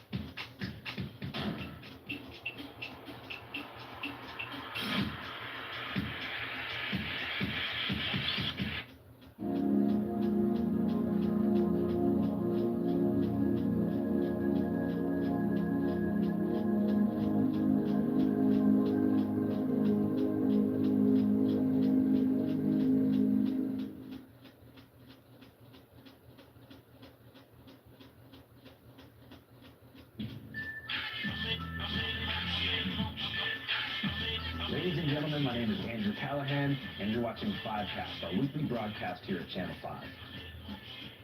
Here in the United States, it's estimated that 1 in every 2.5 million people live inside of a famous house. Technically, it should be more. There's 99,000 properties on the National Historic Register. But most of these homes, like Elvis Graceland or MLK's birthplace, are now museums for tourists to come peruse, typically for an admission fee that's kicked up to the federal government. However, a small fraction of these homes are still occupied by tenants or owners who have normal lives despite being in the crosshairs of history or mystery. Take Sonia Sanders and her husband, for example, who live in the home that was once occupied by Grateful Dead guitarist Jerry Garcia back in the 70s in San Francisco. As deadheads themselves, they enjoy the free spirits that often cruise by and marvel at the structure, and oftentimes invite people inside for a cup of tea and let them bask in the bygone glory of the hippie movement. Anyways, though, that is not always the case with folks who build their lives around historical landmarks. Let's take the working-class Highbridge community in the Bronx, for example, which was the filming location for Joaquin Phoenix's Joker movie, Joker. When Joaquin Phoenix danced down these Bronx steps in the Joker, fans quickly followed in his footsteps, turning a steep staircase into a social media sensation. Congresswoman Alexandria Ocasio-Cortez clapped back immediately, demanding that fans stop posing on the Joker steps, especially in face paint, as it disrupts the community,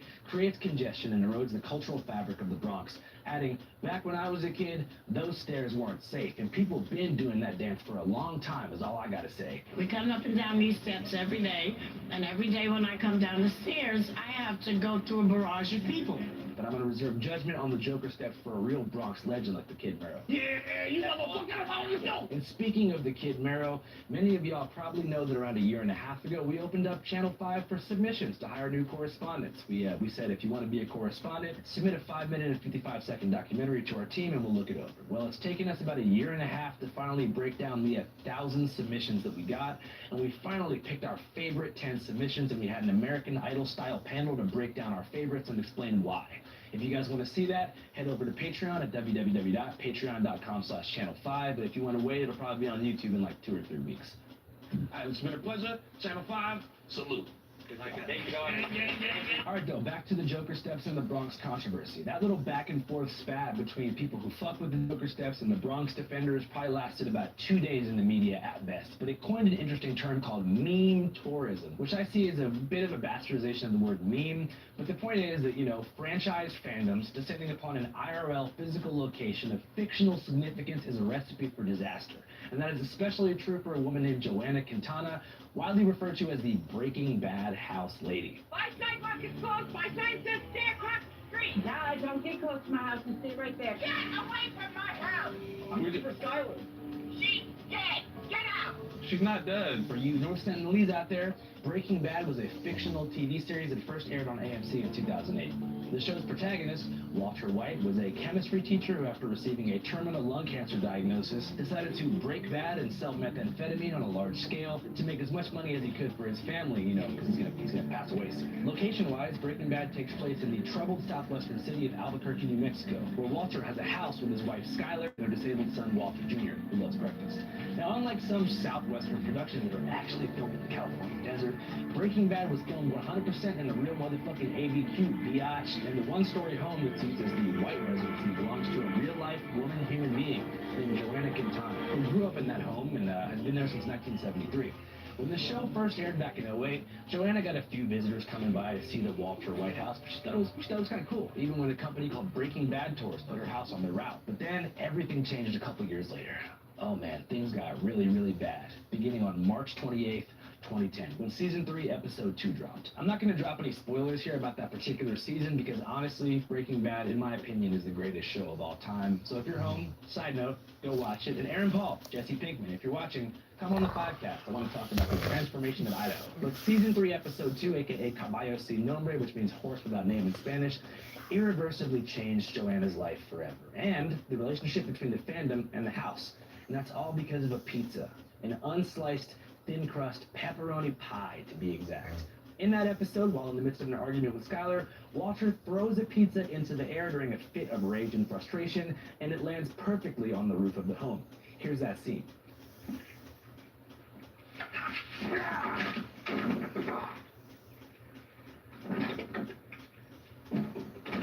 Apparently, actor Bryan Cranston pulled this scene off in one take, despite the crew ordering 20 pies.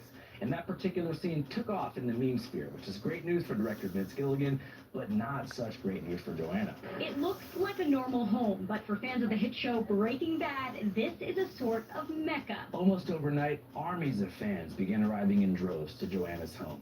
But this time, not to take pictures or relish in the spirit of movie magic, but to throw pizzas in an effort to recreate the...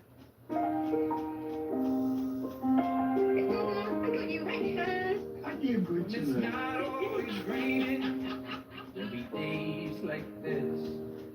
There'll be days like this.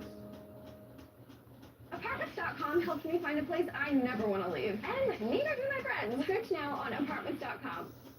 Shake and win millions of prizes with the AliExpress $1 challenge.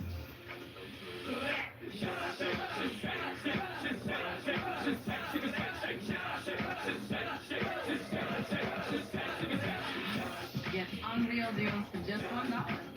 Win $10,000 in flight credits and a $3,000 AliExpress shopping spree. Download Shake Win.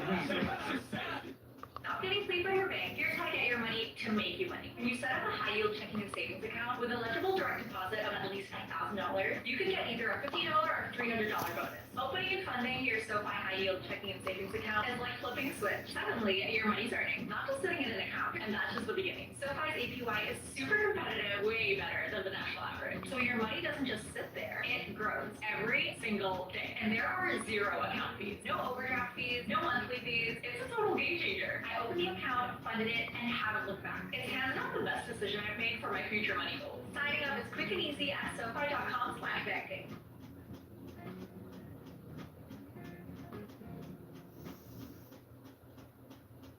at the scene. According to Time magazine, by 2013, over 200 fans would arrive at the house every single day. A solid fraction of them wielding boxes of unsliced thin crust pepperoni pie with the intention to frisbee. I'm gonna do more than take a. You don't live in reality, lady. Wrong people to fuck with. Fucking retard. Vince Gilligan tried his best to nip the problem in the bud during a podcast, saying there's nothing original or cool or funny about throwing a pizza onto an innocent lady's roof. She is the sweetest lady in the world, and if you were getting on her nerves, you were doing something seriously wrong. Unfortunately, Vince Gilligan even addressing the situation, made it real, and everything got 10 times worse, which in turn forced Joanna to break bad herself. She began guarding the property with a 12-gauge shotgun, threatening to kill people, citing New Mexico's castle doctrine, which allows the occupants of a home to use deadly force to defend their property from damage. Albuquerque police notified Joanna thereafter that pizza actually does not present a substantial safety threat, and that she could be prosecuted if she shot any Breaking Bad fans who were attempting to throw. So they met in the middle, and Albuquerque subsidized the construction of a pizza fence in 2017 to protect the home. Fence is being built around that house because of fans acting badly. Though Joanna claims the fence did stop some of the pizza throwing, she also said the 7-year debacle took a debilitating toll on her mental health and that she had become a different person. You're a dumb bitch. Not the same Joanna. Someone different. Someone bitter, antagonistic, who hated Breaking Bad. SMH. This change in temperament resulted in some viral videos that went around that were documenting aggressive confrontations between typically YouTubers and Miss Joanna in front of the house. Here's a compilation of a few of those. Man, you ought to learn to chill a little bit, I huh? don't have to, you motherfucker. Hey, relax. This is my family private home. I've owned this house for 50 years. You dumb bitch. You're a dumb bitch. Fucking go fly a kite, you moron. That's what I thought. You better go in. Get in the house. You don't live in reality, lady. It's my house. Care? You think I'm scared? I'm the biggest bitch on the internet. So personally, after seeing a lot of these negative interactions between YouTubers and Joanna, I noticed that most people ended up siding with the content creators against her, which was easy to do, especially after the Mexican racial slur incident, which is confusing to me because she's half Mexican herself, but that's a whole can of worms that I'm gonna leave closed for this particular episode. But that incident aside, I actually did feel very bad for Joanna watching a lot of this stuff. I mean, she probably was really stoked when it first happened, and she thought that her whole life would be super cool, getting to be a part of this, Hollywood production, and then everything just changed, and, the fans didn't really see her as a person. They kind of saw her as like an obstacle that prevented them from connecting with the property because the property means something to them that it doesn't mean to her. It's a very strange thing, so I felt like I wanted to sit her down for a calm, honest interview to discuss her unique position, and, most importantly, explore the idea of a code of conduct for fandoms in the future who want to pay tribute to iconic locations of their favorite TV shows or movies without, destroying the livelihood of people who call those places home. It took some finessing and maneuvering to make this interview happen, and a couple failed attempts along the way, but ultimately I got the interview secured thanks to a content creator named Danny Duncan, who Joanna claims is the only YouTuber that she's had a positive, though brief, experience with. So Danny facilitated the link up via Facebook Messenger, and shout out to you, bro, because it happened. Well, I'm all over social media as a bitch. Yeah, no, But you know what? I knew you weren't a bitch. I knew you weren't. For reference, this interview was conducted in the fall of 2023, and we've kind of held the footage for the past 2 years, waiting for the perfect moment to drop it, and I think that we're here right now. I'm going to explain why later. All right, let's get into it. But first, a word from our sponsor. What's up, people? Whether you got super fans terrorizing your home with pizza or corporations spying on your search history, it's important to remember to protect your privacy. Like if you ever typed in where to pirate movies into a search bar, congratulations, a data broker now owns a PDF copy of your soul. That's why I use Incogni, the privacy tool that makes invasive data hoarders delete your info, just like that. Believe it or not, every time you sign up for a newsletter, order pizza online, or Google some freaky shit at 3 a.m., that's right, I'm talking to you. Your name, email, home address, IP data, shopping history, and even alias if you're on some Walter White shit gets scooped up and sold to whoever's paying top dollar. Mostly to companies you never even heard of, data brokers. I hate them. But that's where Incogni comes in. They reach out to these data broker sites on your behalf, file official removal requests, and fire back when companies want to play dumb and keep your info. After I signed up, Incogni hit up 86 data brokers that had my info and all the freaky shit that I searched at 3 a.m. A week later, I noticed a drop in spam emails. No more fake inheritance scams, no more creepy phone calls from healthcare providers I never even contacted. And that one time that I subscribed to a sketchy survivalist newsletter, gone. Poof, forgotten. Like it never happened. A few months ago even, I signed up for one of those pizza coupons, one of those buy one large, get a mystery topping type of deals. Seemed harmless. Finger licking good. But then 2 days later, I started getting physical mail, not emails, actual paper mail for discount cremation services. I'm not even 30 years old. Who the hell's gonna cremate me? But after signing up for Incogni, I never had to hear from a mortician or a pizza delivery service ever again. Here's what you gotta do to be like me. Go to incogni.com/channel5 and use the code channel5, lowercase CHANNEL5, to get a whopping 60% off the Incogni annual plan. That's incogni.com/channel5, code channel5, or just click the link below in the description or the pinned comment. They for real make this shit easy as hell. Dope ass website. Just sign up, give them permission to fight for your data rights, and sit back while they go full legal hitman on your digital trail. Fellas, it's simple. Get Incogni, protect your info, and take your personal data off the market before someone else uses it against you. Again, use code channel5 at incogni.com/channel5 to get an exclusive 60% off. Supporting Incogni means supporting Channel 5 to keep us corporate data leak free and safe on the road. All right, guys, stay safe out there. Back to the streets of Albuquerque, New Mexico. Well, hey, how you doing? Good to meet you. How you doing? Good to see you. Thanks for having me over. I like the Christmas decorations. Yeah, don't be a fan and tell me, this is ruining my pictures, take this down. A bunch of people from India last year told me that, and I said, guess what, there'll be more. There's a car right there. California! Yeah, they... You think that's a Breaking Bad fan? Of course. Sure, let's talk to him.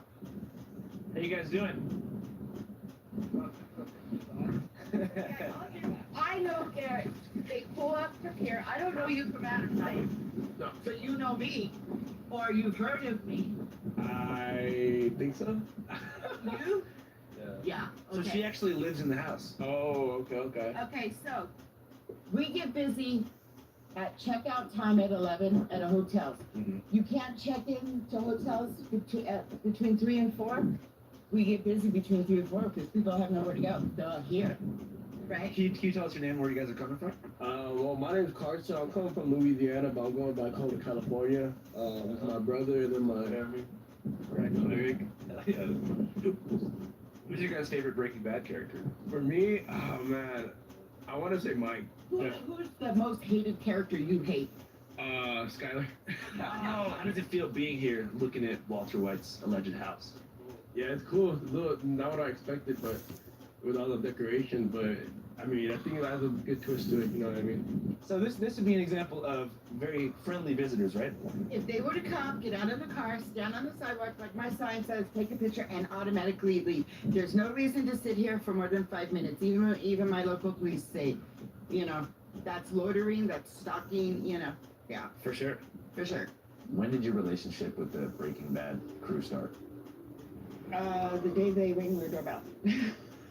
Sony Productions came up and rang their doorbell and handed my mother a business card. They basically told her, we want to use your house for a pilot. That's all it was going to be, a pilot. The next day, she called Santa Fe Film Commission, and they told her 2 words, do it. And then here comes 100 semis. Here comes the set crew, the design crew, the costume people. I mean, the street got bombarded. The house was over, the streets, the neighborhoods, cables running all over the place, thousands of people around. And you're just like, whoa, what's this? When the scouts came out to the house, they said, okay, everything's fine. They went in the backyard and they said, no, we can't use this house.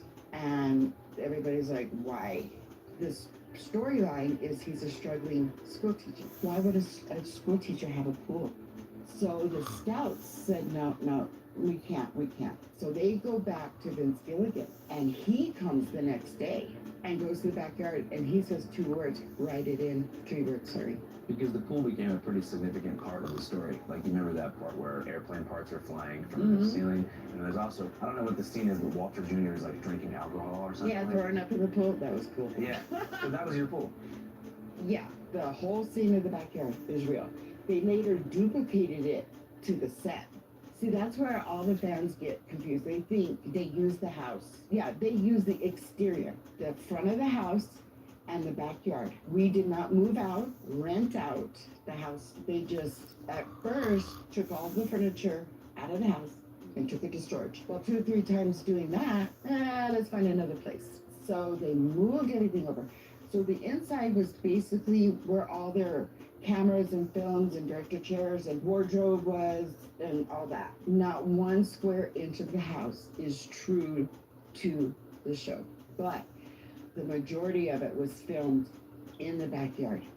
All the pool scenes, the skateboard scene, Anna walking in and down she goes. I got stories on those. I got lots of stories. To you, what's like the craziest story you can think of that time, them filming in your house? Probably when Walt Jr. had to learn how to throw up and the tube coming out, and he was standing next to me. I thought he was really puking guts. Yeah, he made it sound so real. So you're actually watching these scenes go down? Oh yeah, we're outside with them. One time, Dean Norris and everybody, they came in and kind of partied a little too much, and he went and laid in one of our beds and gave him an Afghan and he loves Afghans. He crashed out, kind of hungover. What was that like? Just kind of witnessing Hollywood in action. It was awesome. Yeah. It was the magic of Hollywood. You have no idea unless you live it. Right over my light sensor is where they do the pizza. If you remember in the last season, Jesse had Saul Goodman's Cadillac, and he comes 0 to 80 and crashes right up here into a rock. Jesse and I were standing across the street. That was a stuntman. My mother and everybody, all the people were inside. I'm texting her, move away, they're gonna make a drive through window. So they drove the Cadillac all the way up there. When they went on hiatus, they had to keep up with the season, filming of the seasons. So when they came back, it was fall. Well, when they went, it was spring. There's flowers, there's leaves. They hand-strung in 2,000 leaves in that tree to make it look like they never went on break.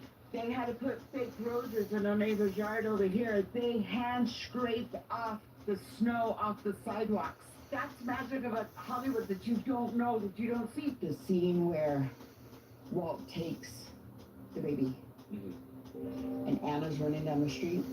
She drops to her knees and screams, and he's going around the corner. She was pacing back and forth. She was smoking like a train at the house, trying to prepare for this hardcore, over emotional scene. It tore her up physically, mentally. She couldn't do it. She went and locked herself in one of our bedrooms, and it was so hard for her to do that scene. Yeah. And finally she did it. And then when they had her do it again, it was just so emotional. They got into full character. Yeah. That nobody knows or sees. And so that to get into that character, you just kind of see them doing these like intensity rituals around the house. Yeah. I always wondered how actors did that. Yeah, if they know there's a hardcore violent scene coming up, or not even just the character of Jesse and Walter White, that's a lot. My mother used to bake cookies and all kinds of stuff, and Brian wouldn't eat because he had to stay in underweight character. It was funny, the last day, put out a big old tray of everything that they all loved. The last scene where Anna got him with the knife, he's holding up a biscuit. He's happy because he finally, after so many years of filming, he finally gets to eat. It's just crazy, the characters they have to get into. You know the airplane scene where everybody goes in the pool and and crashes and all that hoo-ha stuff? They were setting up to do that film shot, and they had it on a balloon, tethered, a big, huge camera, and it was supposed to fly over the pool and shoot the scene. Well, a gust of wind comes, unties it to where it was tied up to, and flies off. So this camera is flying on a balloon, and it's going and going. So the next time they come over to film, they told us what happened. A rancher 250 miles away in Fort Sumner, New Mexico, finds this camera that says property of Breaking Bad, and he calls me and says, I got your camera. You know, this man, if he was smart and known, he could have had $1 million on that camera. When they got it back, there was no footage. They forgot to take the lens cap off. So Breaking Bad premieres in 2008. Mhm. And, you know, it didn't really pick up steam until when, do you think? They came into the pilot, Sony projection. They took it back, they viewed it, and they didn't see anything in it. They weren't going to do it. So they gave it to AMC. Here, take this. My name's Walter White. I just want you to know that no matter how it may look, I only have you in my heart.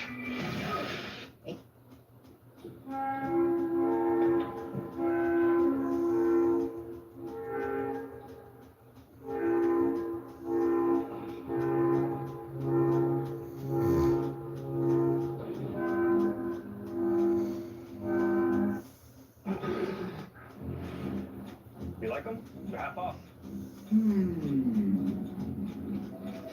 Concert tickets just dropped. You in or what? Hey, you in for the Bachelorette in Vegas? Counting the days till payday? Go to moneyline.com/cash and access up to $500 of your pay early with Instacash. No interest, no credit check, no monthly fees, and never run out of. Yeah! Let's go!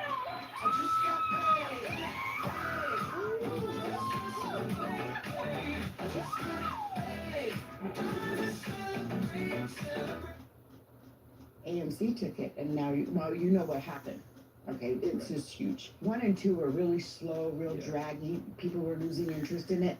Season 3 got you in. Those were holy shit, oh my god moments, you know. And what's funny was when the fans first started coming, they were nice, they were polite. We would do trivia with them because I know stuff people don't know. We would take pictures with them, we would take pictures for them. You know, we kept logbooks of where they were from, how many cars a day we had. So at first you were kind of politely engaging with the fans. Yeah, it was fun. Even the actors, Bryan Cranston would come out. There was a couple on their way to Santa Fe to get married. They stopped at the house. So we went in and told Bryan Cranston, he said, okay, he came out and took a picture with them. They were late for their own wedding. I would too. We've had a lot of famous people. We had the guy that has the original General Lee, the orange one from that show, Dukes of Hazzard. Dukes of Hazzard, yeah. I know what you're talking about. Yeah. For sure. He came. And I said, why are you guys coming here? They were more excited to meet us than us meeting them. So all things considered, you don't mind people visiting your house? No, yeah, I don't mind if they come with respect. We have signs that says, take your pictures from across the street. We have 3 of them. Do not disturb us. That's all we ask. Don't vandalize us, don't hurt us, don't destroy the neighborhood. Some Breaking Bad fans are doing bad, recreating one of Walter White's scenes at his home in the Heights. But in real life, the family who lives there is frustrated. Did you know that house is like the people that live there had to call and complain because people find it and throw pizzas on their roof? Since that scene was shown on the show, people go to the house in Albuquerque and get pizza. And they throw the pizza on the roof and then take a picture. And then what do? They leave. A pizza stays on the roof. This is every day. A pizza's on. Now, if you have food on your roof, what else would you have on your roof? Yeah, birds, rats. So let's go to the pizza story. So tell me about the day that was filmed. The day that was filmed, they brought, like I said, they brought all the pizzas. How many do you think? There was about 50 on the sidewalk. And we had a good pizza party afterward. It didn't go to waste. And he wasn't supposed to make it on the first try because of the angle of the driveway, the angle of the roof. And he came out and he put everything into it and there it went and it stuck. It just bunk. I was like, dude. And that's it, you know. Is there a part of you that wished that never happened? Yes. That scene is the most recreated, the only one. Well, I shouldn't say only one because fans do dress up in hazmat costumes, but that pizza scene, yeah. Because, okay, you want to vandalize our house? I mean, they throw and run. So what picture proof do you have? How many pizzas in total do you think have been thrown on your house? Over the last 10 years? Yeah. Probably a couple hundred pizzas. When do you think the first pizza was thrown? Probably the day after that scene. It was that quick. People are quick to respond to everything. What was your reaction when you saw the first pizza? What the hell? Is what we thought. So it was instant pissed off. Yeah.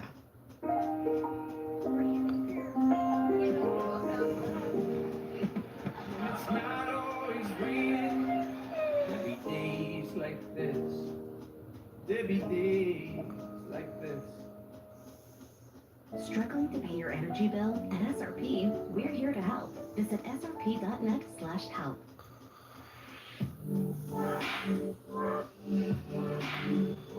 Afterpay. Pay over time.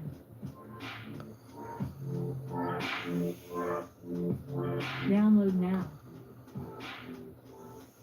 I am so tired of having no money for groceries. God, send me a sign. Jessica, it is I. Who's that? I am your conscience. Oh, hey. Stop complaining and download the Bridget app. Okay. Have you heard of Bridget? Well, not really. I was just going Download it now, and in Okay. minutes you can get $25 to $250 with no interest, no credit checks, and no late fees. Disembodied voice. Period. Instant. And then it kept coming and coming and coming. Then the egging of the house and the tagging of the house. We're just like, yo. I mentioned something to the lady a minute ago about throwing a pizza up on the roof. I don't think she appreciated it. Some people have tried in this. Some people have gotten them on there. But what they don't understand is this is a private residence, and it's really frustrating. In the beginning, we were averaging over 300 cars a day. Really? A day.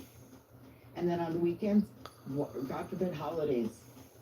I mean, come to Christmas, balloon fiestas are worse because 100,000 people hit the city. I have to get traffic control. I have to get police. Fans were tagging our house. We had 2 people on camera sit on our lawn and stab 100 forks in our grass. It's like, what are you doing? That's not part of the show. That's vandalizing now. And writing your name on our house, go for it. So it gets pretty bad. You know, people assume we put that fence up for the pizza. Oh my God, you know, no. The fence went up because at 4:30 in the morning, somebody rings the doorbell. And you're like, okay, what is this crap? You open the door, nobody's there. You look down and there's a package. There's a strange package. So you call the police. The police call bomb squad because you made a report of a strange package at your door. So now they're getting too close to our personal space. Our safety is now intact. What was in the package? Did the cops tell you? Nope, they just destroyed it. Have you ever thought about how unique your situation is before? Like, there's probably maybe a maximum, like, 50 people in America, or maybe the world, who live in a house that is, like, central piece of lore for a giant TV fandom. Like, that's so... It's got, you might be the only one right now. You're, like, pretty much, like, patient zero. Yeah. For this strange phenomenon. It'll be studied later in time. I'm sure it will. How this show drew in everybody. Because when the show first started, the fan base wasn't that big. So the people that watched it are talking to the people that, oh, I'm not going to watch it, it's about drugs. But they kept talking and talking, so then they got them interested. Now we're like on the 4th or 5th generation of people that refuse to watch it. I have people worldwide. It's a great show. It's probably my favorite show. Part of the reason I wanted to live in an RV in the first place was probably season 1. Just seeing the shots of, like, Walt and Jesse's RV in the desert out here, like out in the boonies, I was like, man, that sounds like a cool way to live. But then also just, like, watching the character development of Walter White from, like, a happy-go-lucky science teacher dabbling in crime to this full-blown, like, arch-nemesis villain archetype. That was crazy to watch. And I haven't seen any TV show show such an evolution of character. Because by the end, he was so unlikable. Right. Everyone hated him. And it's almost like that little part of you that wanted to root for Walt was almost gone. Do you know who's the most hated character? Anna Gunn. Really? Skylar? Skylar. They cannot stand Skylar. They hate Skylar. In fact, they call me Skylar. I was like, whatever. I grew up from Karen to Skylar. Have you spoken to anybody in a similar position? Maybe someone who lives in a residence that's allured by a fandom? Like somebody else that owns a famous house? Yeah, the lady that owns Mork and Mindy's apartment in Boulder, Colorado, everything died off of her. She came. It was right after, unfortunately, you know, Robert Williams had passed. Fans started going to her. She made a trip out here and just to tell us, I am so sorry for you guys. We had the neighbors that live next door to the Goonies house come. Now, Goonies were shocked. in the 80s. Now they have parachute blinders hiding the house and everything like that, and they still get people. The neighbor told us that they sold their house and bought an RV and they're out of there. They can't do it anymore. You know, it's over 30 years. Those people are different. Mork and Mindy, the Dallas Ewing house, you know, the ranch, Brady Bunch, all those fans are different. They're harmless. When do you think your first interaction with like what they call a content creator was? You know, like who was the first YouTuber, TikToker person to engage you in that way? The first TikToker? I get Danny Duncan. That's the house? Don't go in front of her. You made meth in there? Oh shit, she's gonna lose it, bro. Yeah. My grandson goes, what pizza? The show's been over exactly 15 years, 24/7, 365. We have people, we get harassed, we get threatened. I mean, I have total surveillance cameras around my property in the backyard. I get attacked by drones. I was tricked. He went to my neighbor, and my neighbor said, oh yeah, I know her. And he was talking to her, and so my neighbor called me and said, my grandkids are here from Colorado, and they're friends. Can you come out? Oh yeah, I came out. You know, I'll let them up. You know, he's the neighbor's grandkid. All of a sudden I get hugged by Danny Duncan. I'm like, okay, who are you? And then I get hugged by a midget. I'm like, who are you really? You know, because I'm not on social media. I don't know TikTok. I don't know Instagram. You know, none of that stuff. When you say you've been hurt, what do you mean? I've had open beer cans thrown at me. I've had my arm jerked when I went to check my mailbox because I didn't acknowledge this man. I don't have to acknowledge you, dude. I don't know you. I'm coming out of my fence. And apparently he was saying hi in the distance and I didn't hear him and I went down to him anyway. So he grabbed my wrist when I went to check my mail and I jerked back. And I told him, you better let go. He goes, well, you don't have to be so rude. It seems like the Breaking Bad fan base is super militant. They have no spatial boundaries for your house. And it's not teens. I have all ages. They're even letting 7 and 8, 9-year-old kids watch Breaking Bad. Yeah. Yeah, I've watched Channel 5 for a while. So, can you tell us your name and where you live? Hey, I'm Brian. I live in Albuquerque, New Mexico, across from Walter White. And you guys have a good neighbor relationship? Yeah, she's a great neighbor, yeah. She's always got my back, always looking out, you know, there's all kinds of crazy stuff going on. So one time, some people stole a van and like crashed it and then like ended up on her roof. So there was like cops everywhere from that. It was pretty wild. Yeah, that was pretty wild. Most people are pretty cool and stay out of the way. Some people kind of forget that this is a neighborhood, you know, and they kind of do whatever they want. It's not quite, you know, a tourist stop. But yeah, most people are pretty cool. A lot of enthusiasts, a lot of people who are just like driving across the U.S., you know. Yeah. Are you stoked to live right here? Yeah, it's pretty cool. It can have its moments, but it's been pretty cool. It's a cult following now. So now they've gotten rude, violent.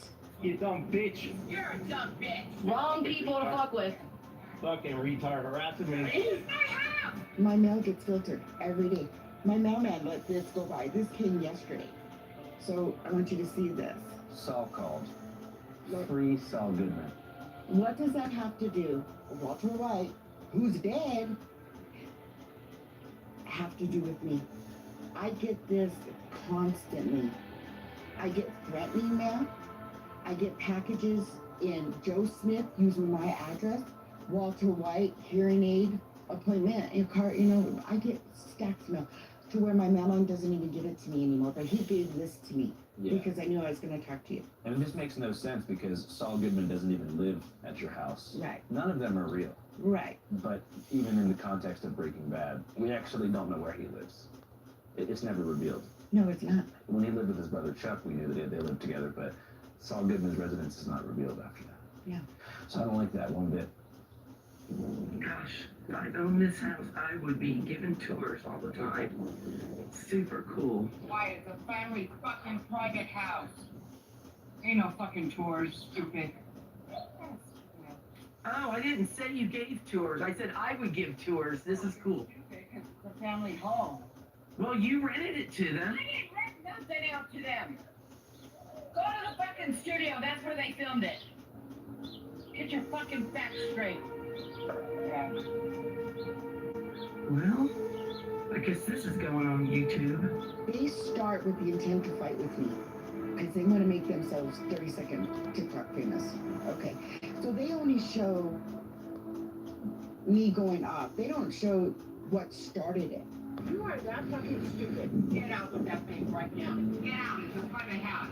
She got me wet. Get back from the gate. Care? You think I'm scared? Yeah, I'm the biggest bitch on the internet. I'm a famous bitch, that's why. Do you think that the young generation is cursed by a chronic desire for social media fame? Mm-hmm. Were things like that when you were growing up? No, heck no. We had flip phones and pagers that would on your hip. But did people still want to be famous? Did the average kid growing up or average teenager have this desire to be famous? Whether that, at the time, that might have been Hollywood or a movie star? No. There was nothing like that growing up. It's interesting now, my 13-year-old, 14-year-old cousins, ask them what they want to do when they grow up, and they all say YouTuber, TikToker, Twitch You don't know streamer. nothing else. They sit in front and play Nintendo video games all day. I mean, come on, there's a life. There's things to do out there. Yeah.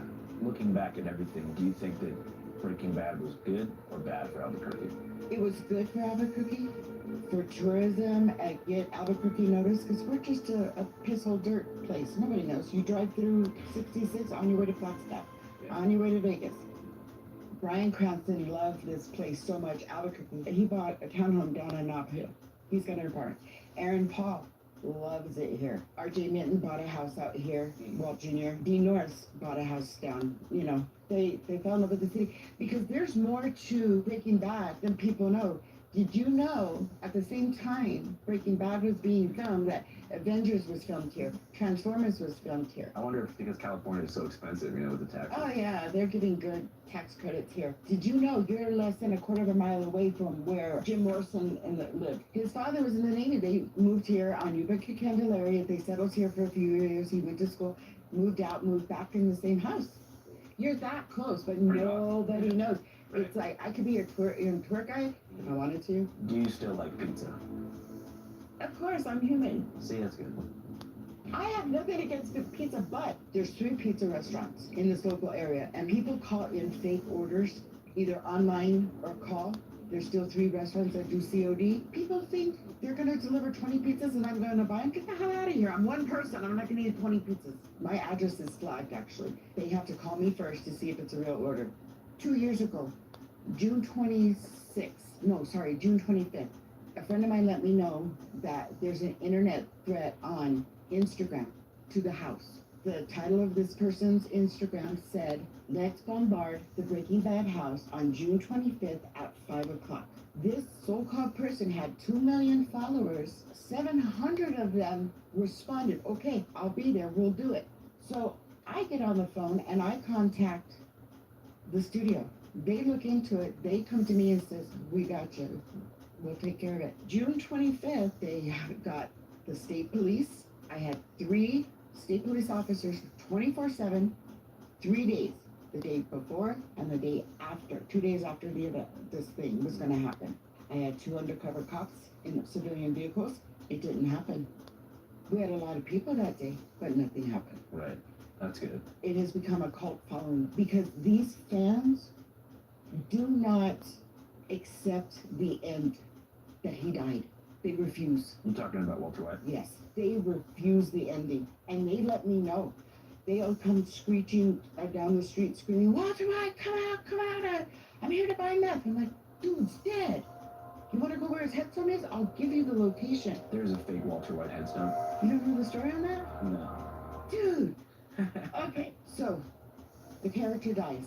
Nowhere in history has a local newspaper ever put an obituary for a character in a local paper. That newspaper sold out within an hour. They had to rerun it the next day.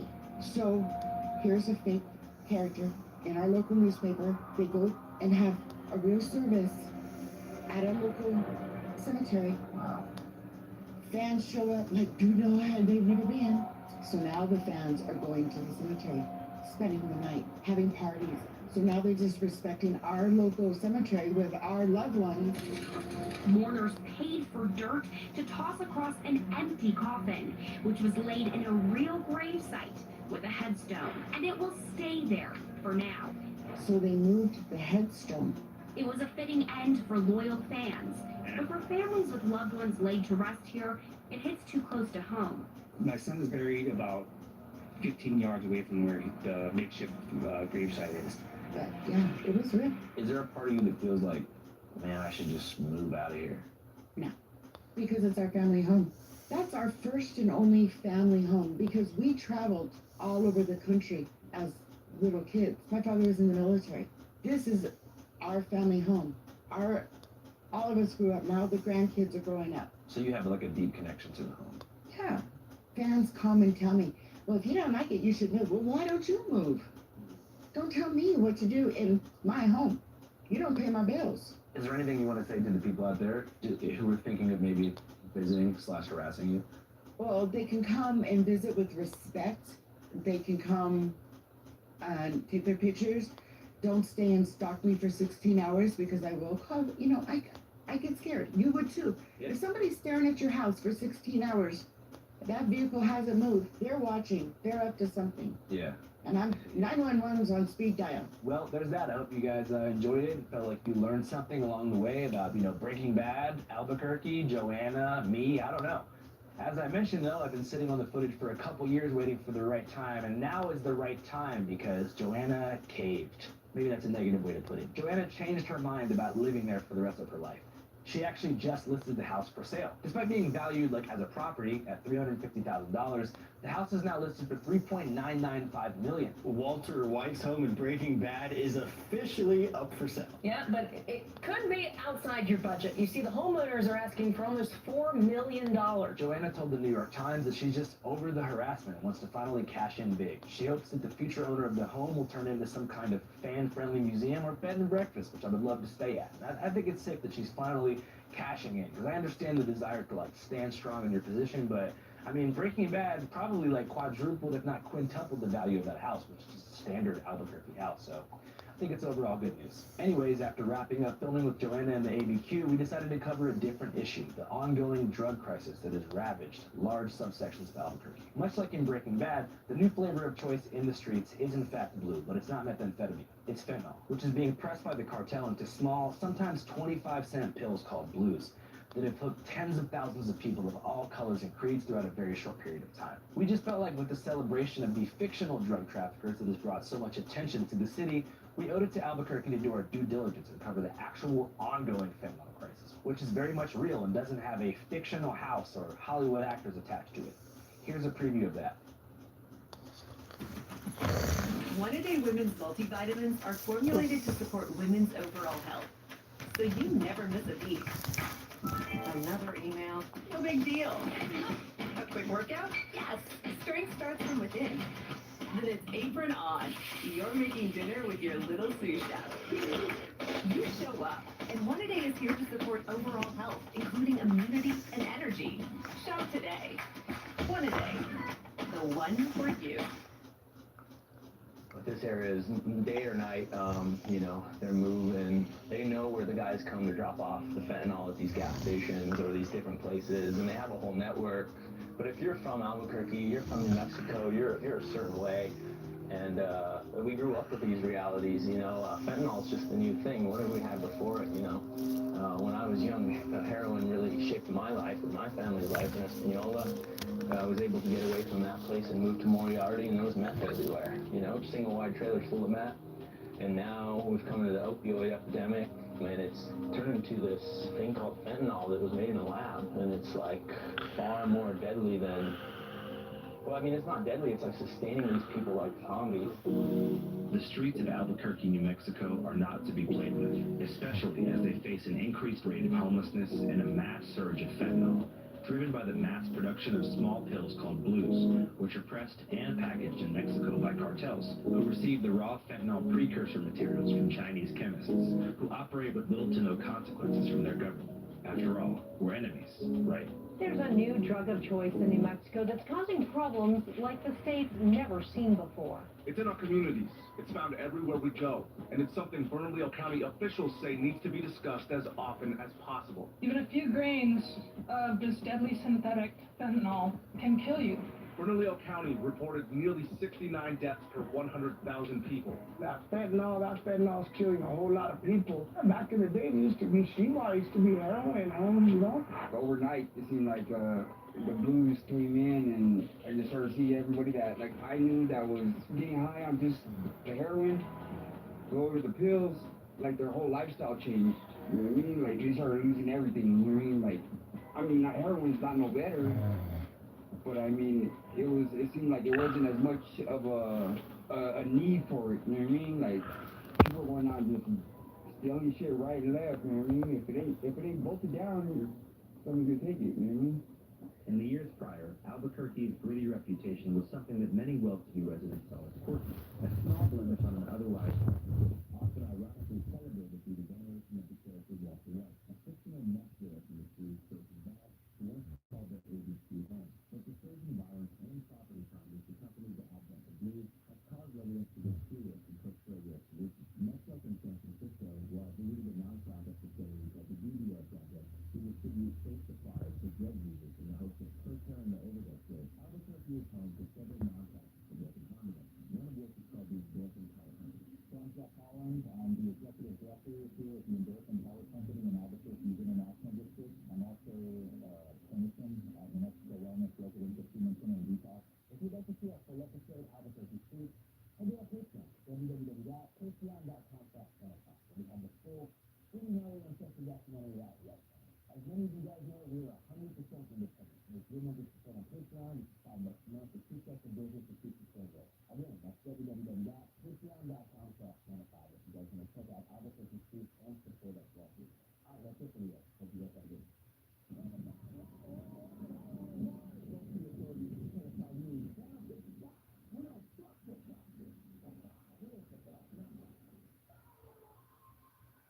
Hey, you. That's right, you. Are you a documentary filmmaker or a journalist whose work is being held captive by the fat cats at the Hollywood studios?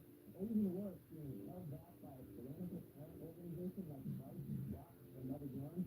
Well, I've built news for you. Those days are over, because we are launching our own independent documentary platform called C5.now. C5.now. C5.now.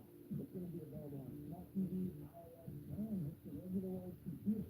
A lot of you guys may wonder, what makes the C5.now different from Peacock-based Max or TV? And the answer is residuals. I know some of you guys may think that residuals and HTTV something, but that's not the case.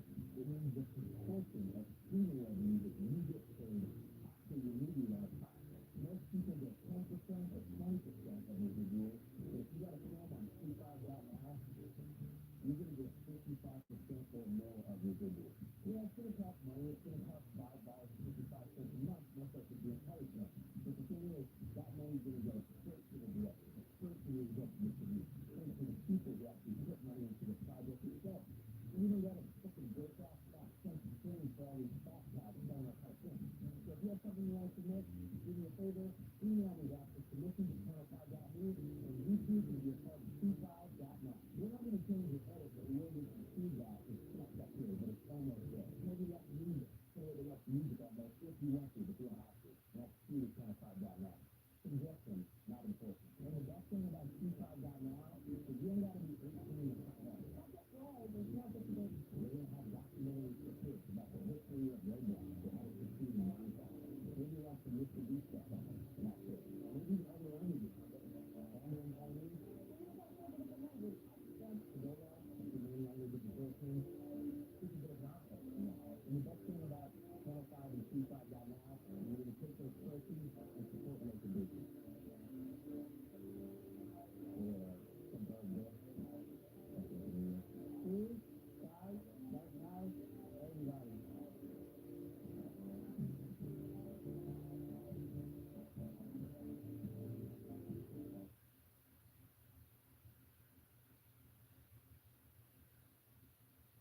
This is NBC 19 News. This is GSPR. Good evening. We begin tonight with a powerful winter blast putting millions of us on alert and causing major headaches during the busiest travel weekend of the year. Much of the Midwest is getting hit with several inches of snow, in some cases a foot or more. On the roads, dangerous near whiteout conditions like this video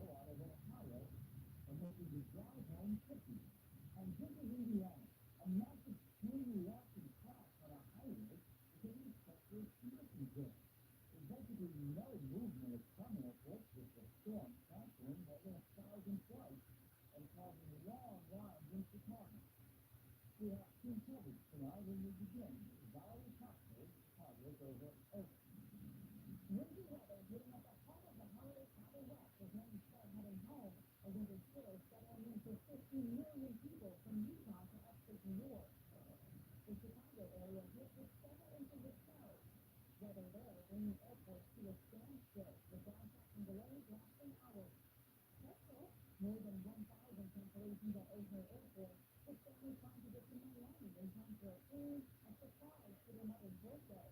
You're terrible. We woke up, the flight has been delayed 3 times. There's a city culture release, ridiculous work, and adding to the chaos, Airbus announcing its family of A320 aircraft were found to have a software issue affecting critical flight control systems. The center require an inspection and software update. The operators, the airlines are scrambling to get that done. The FAA calling on U.S. airlines to implement fixes by Sunday. On the road, Texas driving conditions with pretty clean up after the Indiana summer goes over. Elsewhere in the state, authorities advising drivers to stay home while responding to this crime. This is about a 20 to 35 mile up right here with some local shows.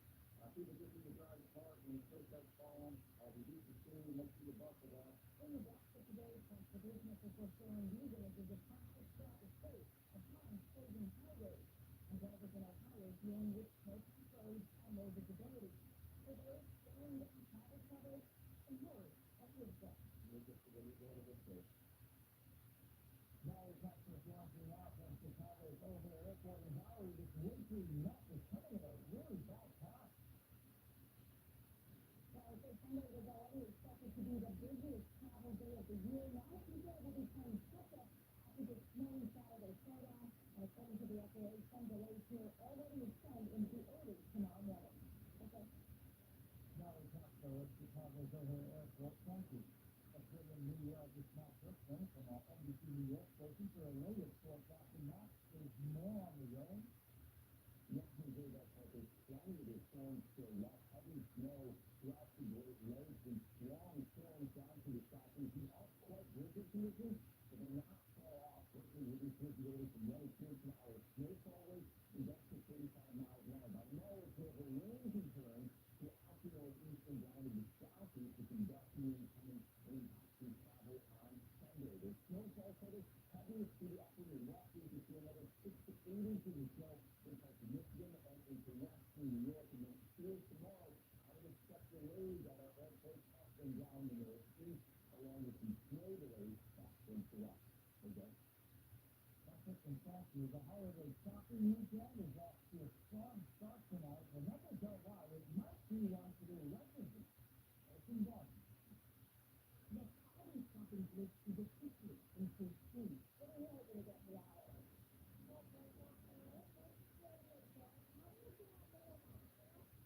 shopping of food, for accessories. Those were up 41% on Black Friday compared to last year. To help you with purchases, music, and apparel. Well, the Super Bowl, as we like to call it, was very strong yesterday. We saw a lot of traffic, but more important traffic, I think, about. And this holiday season, retail sales are expected to top $1 trillion for the first time ever. But with looming economic concerns, including tariffs to bring higher prices, staff are suffering the consequences. Are you budgeting it? Are they not careful with the looking? Not necessarily. I guess that's the way I'm going about it. There is no doubt individual shopping is fairly popular, but a lot more. We also look for shopping at the time. Yesterday, consumers spent a record $11.8 billion online for Black Friday. And Cyber Monday is projected to be the biggest online shopping day of the holiday season, with analysts expecting sales to top $14 billion. I believe it's definitely numbers and stores that are dedicated to and I follow them throughout the year and physical sales, online or in person. I was in person because I was with a friend, so when we were online, we were taking a gamble. Okay, want the deal. Alison Barton, ABC News, online, New York. Shooting the mall on Black Friday creates some chaotic moments for shoppers in the San Francisco Bay Area. Police say it started with an argument among a group of people at the Westfield Valley Fair Mall in San Jose, and someone started firing a gun. That set off a panic as people ran for cover. 3 people were injured. The mall got open for shopping this afternoon. There are limited elements in the growing tensions with Venezuela. Today, President Trump warning airlines to consider that country's airspace to be closed. The big question tonight is the U.S. preparing to carry out a strike. Right around this talking with the president. In the pressure on Venezuela over its drug trade. American military men and personnel positioned in the Caribbean. And President Trump posting a menacing message today to all airlines, pilots, engineers, and human traffickers who consider the airspace of Beg and surrounding Venezuela to be closed in its entirety. The Venezuelan government said today it will not accept orders, threats, or interference from any foreign power.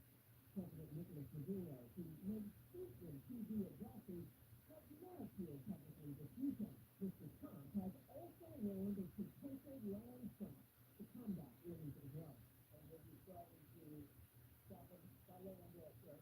The land is easier. That's what he said very soon. Since September, the U.S. has carried out 21 gun attacks that killed at least 80, claiming, without providing evidence, they suspected carry illegal drugs. But tonight, new scrutiny over the first such attack after the Washington Post reports that a firearm strike was ordered to kill injured survivors spotted after the initial damage, according to Chief Forces with direct knowledge. Revealing questions about the legality of that action. Defense Secretary Hegseth said the report fabricated, inflammatory, and derogatory, representing the operation abnormal and approved by the best military and civilian lawyers. However, the top Republican and Democratic senators on the Armed Services Committee are concerned enough to pledge their own rigorous oversight to determine the facts. And President Barack Obama Congress say we give some pushback to the president's post tonight. That's right, the first top Democrat, Chuck Schumer, is calling the president's escalation against Venezuela reckless and enlisting another foreign war. He points out that the Constitution grants Congress, not the president, the power to declare war, and Congress has not authorized the use of military force against Venezuela. Okay? President Obama covering with the president in Florida, Francis. And don't miss this in the Walker's big lineup on Mr. Trump tomorrow is the Secretary of Homeland Security, Christine Miller, tomorrow morning, right here on NBC. And now the war in Ukraine, and stunning new video of Russian air attempts burst into the flames after it was targeted by Ukrainian sea drones. I'll talk with the Kentucky tonight about the future of sea speed. Scott Thompson has the link. This is the moment Ukrainian sea drones launched their attack on a pair of air tankers nearby Syria, tracking their targets to the icy waters before slamming into them and self-destructing the ball of flame.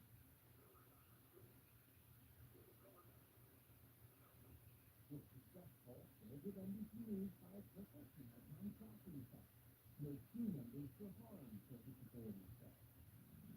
The drones are called Sea Babies, and they're the size of small seabirds. Ukraine says those tankers are part of Russia's so-called shadow fleet, merchant ships written used by the Kremlin to evade Russian oil sanctions. Earlier this year, Ukraine made a record, tracking the shadow fleet. This gives you a sense of how complicated this water zone is. So departing from the northern coast of Poland, the Moldova, it's just a couple of miles that way. It's the Russian territory of Kaliningrad. Russia striking back over land with a massive aerial bombardment of Kyiv. Killing 3 people, according to Ukrainian authorities, and leaving around 600,000 without power as winter sets in. Yesterday, these strikes complicating U.S. efforts to deal to end the war. President Trump top diplomatic advisors will meet Ukrainian negotiators in Florida on Sunday, U.S. officials said. Before Special Envoy Steve Witkoff heads to Russia for meetings to the Kremlin next week. And President Zelensky's chief of staff was leading Ukraine's negotiating team, but he was forced to resign this week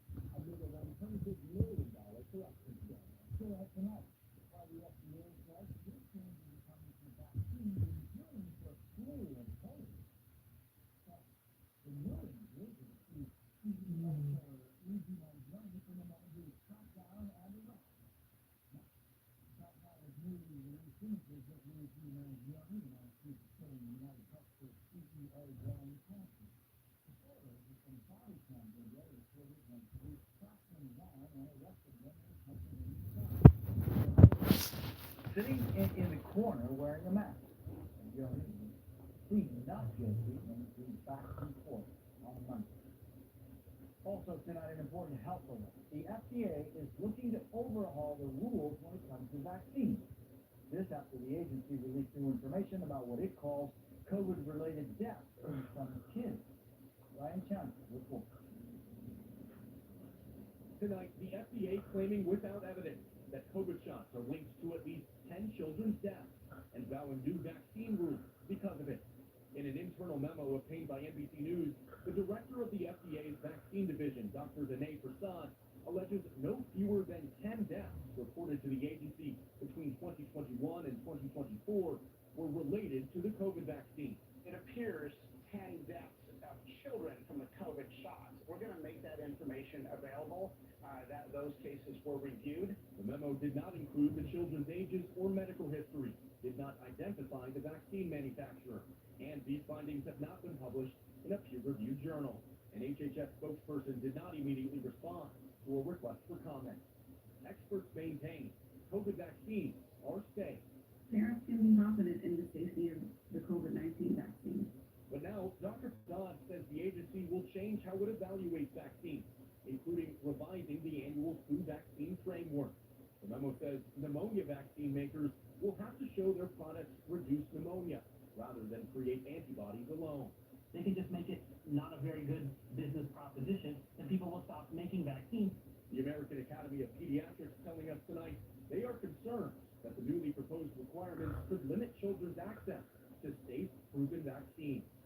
More than 1 million Americans have died from COVID-19, including more than 2,000 children. The memo becoming public just before the CDC Vaccine Advisory Panel is set to discuss the childhood vaccine schedule and hepatitis B shots.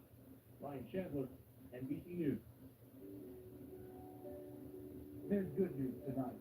So often the good news doesn't get as much attention as the bad, so every Saturday we highlight the many people who spread joy and love, and these are just some of those stories. Just listen to those strings.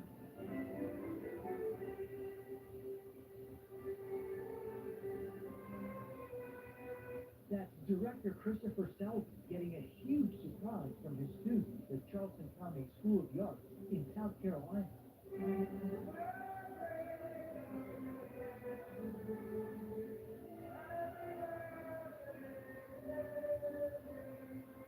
His students showing their love and their talent to celebrate his 55th birthday.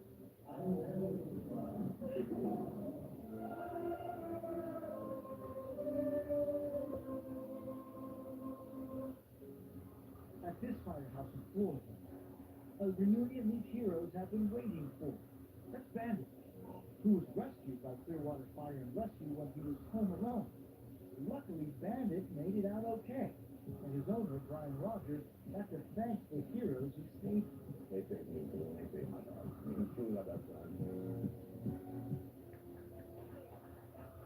Speaking of heroes, for Zipporah Washington, Hugs for the care team that saved her life. At just 34 years old, Zipporah battled a rare invasive heart tumor while she finished school to be a nurse herself, while also raising 2 kids. But then,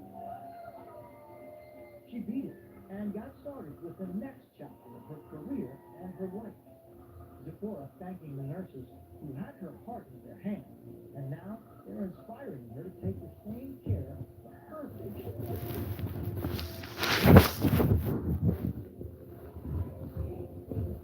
Talk about a hurt coming. I think that's elementary school is from India, Brother. The fourth grade, Mary Bull, walking his down on the screen while he was deployed overseas. But then, Mary's back.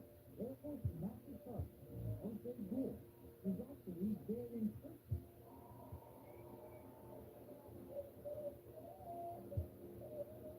Mary's so happy to see his dad in person too. What was going through your mind when you were a son caring kid? He was going to say, actually, more. I was could not believe that he stuff my absence. And get this,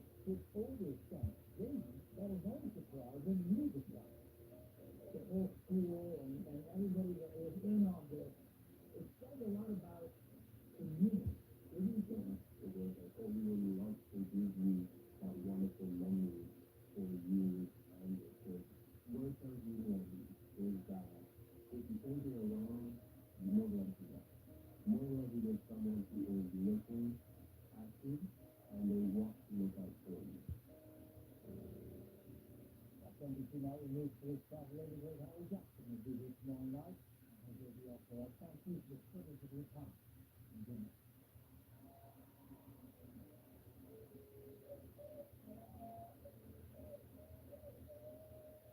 And thank you for watching. And remember, stay updated on breaking news and top stories on the NBC News app or watch live on our YouTube channel.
Directly within your bank account.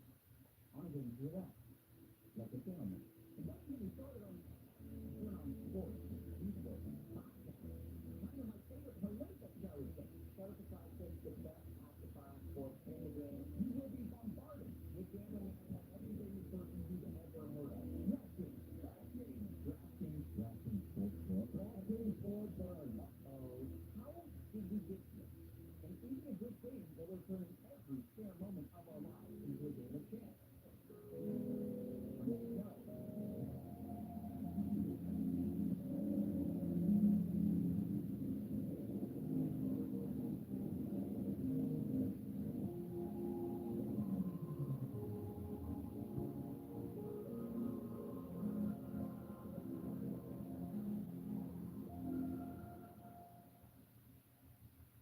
There are three things responsible for gambling becoming more mainstream, but the first and biggest trend is simply the mainstream becoming more like gambling. The Silicon Valley learned a decade ago that gambling is going to turn pretty good for usual tickets, so they put them everywhere. Let's say you're shopping online, all the features get a real-time online, or if you're playing video games, like in the Xbox, it's some randomized items. You can use those items and put the person in a casino where you get a free-point experience about, or maybe you don't have a problem with big boxes for it though. But we've also put them in kids' video games. It's the same, that's bottom line. Roblox is the largest game for minors, and they're stuck with randomized loot boxes. But even a bright side to you, what about these third-party websites which against POS allow full gambling based on a kid's game? And yes, there are still kids gambling on these apps.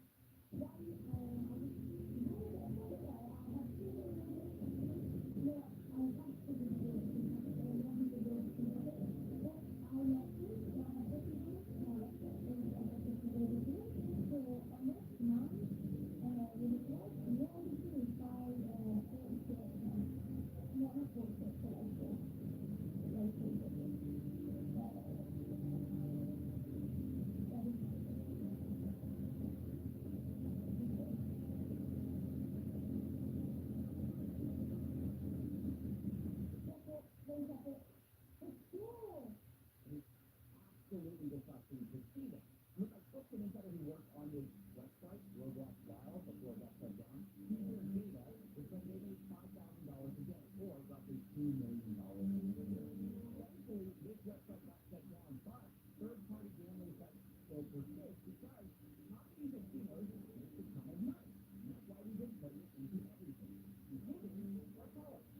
Prediction markets are the answer to the question of what if we could YOLO on election results in world events. The biggest websites are Polymarket and Healthy, which are exploding in popularity during the American election cycle.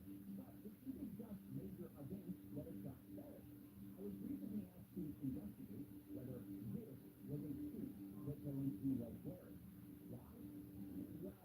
Pokemon has got $200 million in betting volume on this stuff. And some of them were really mad, but they decided, no, this is not a truth, okay? Whether you think it is or not, the volume of betting here is insane. And one reason for that is because these companies are creating loopholes that allow betting even in states where normal gambling is illegal. Because these companies say they're not a casino, so they don't fall under the same rules. Which is why instead of having to be 21, you can now gamble at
Mm.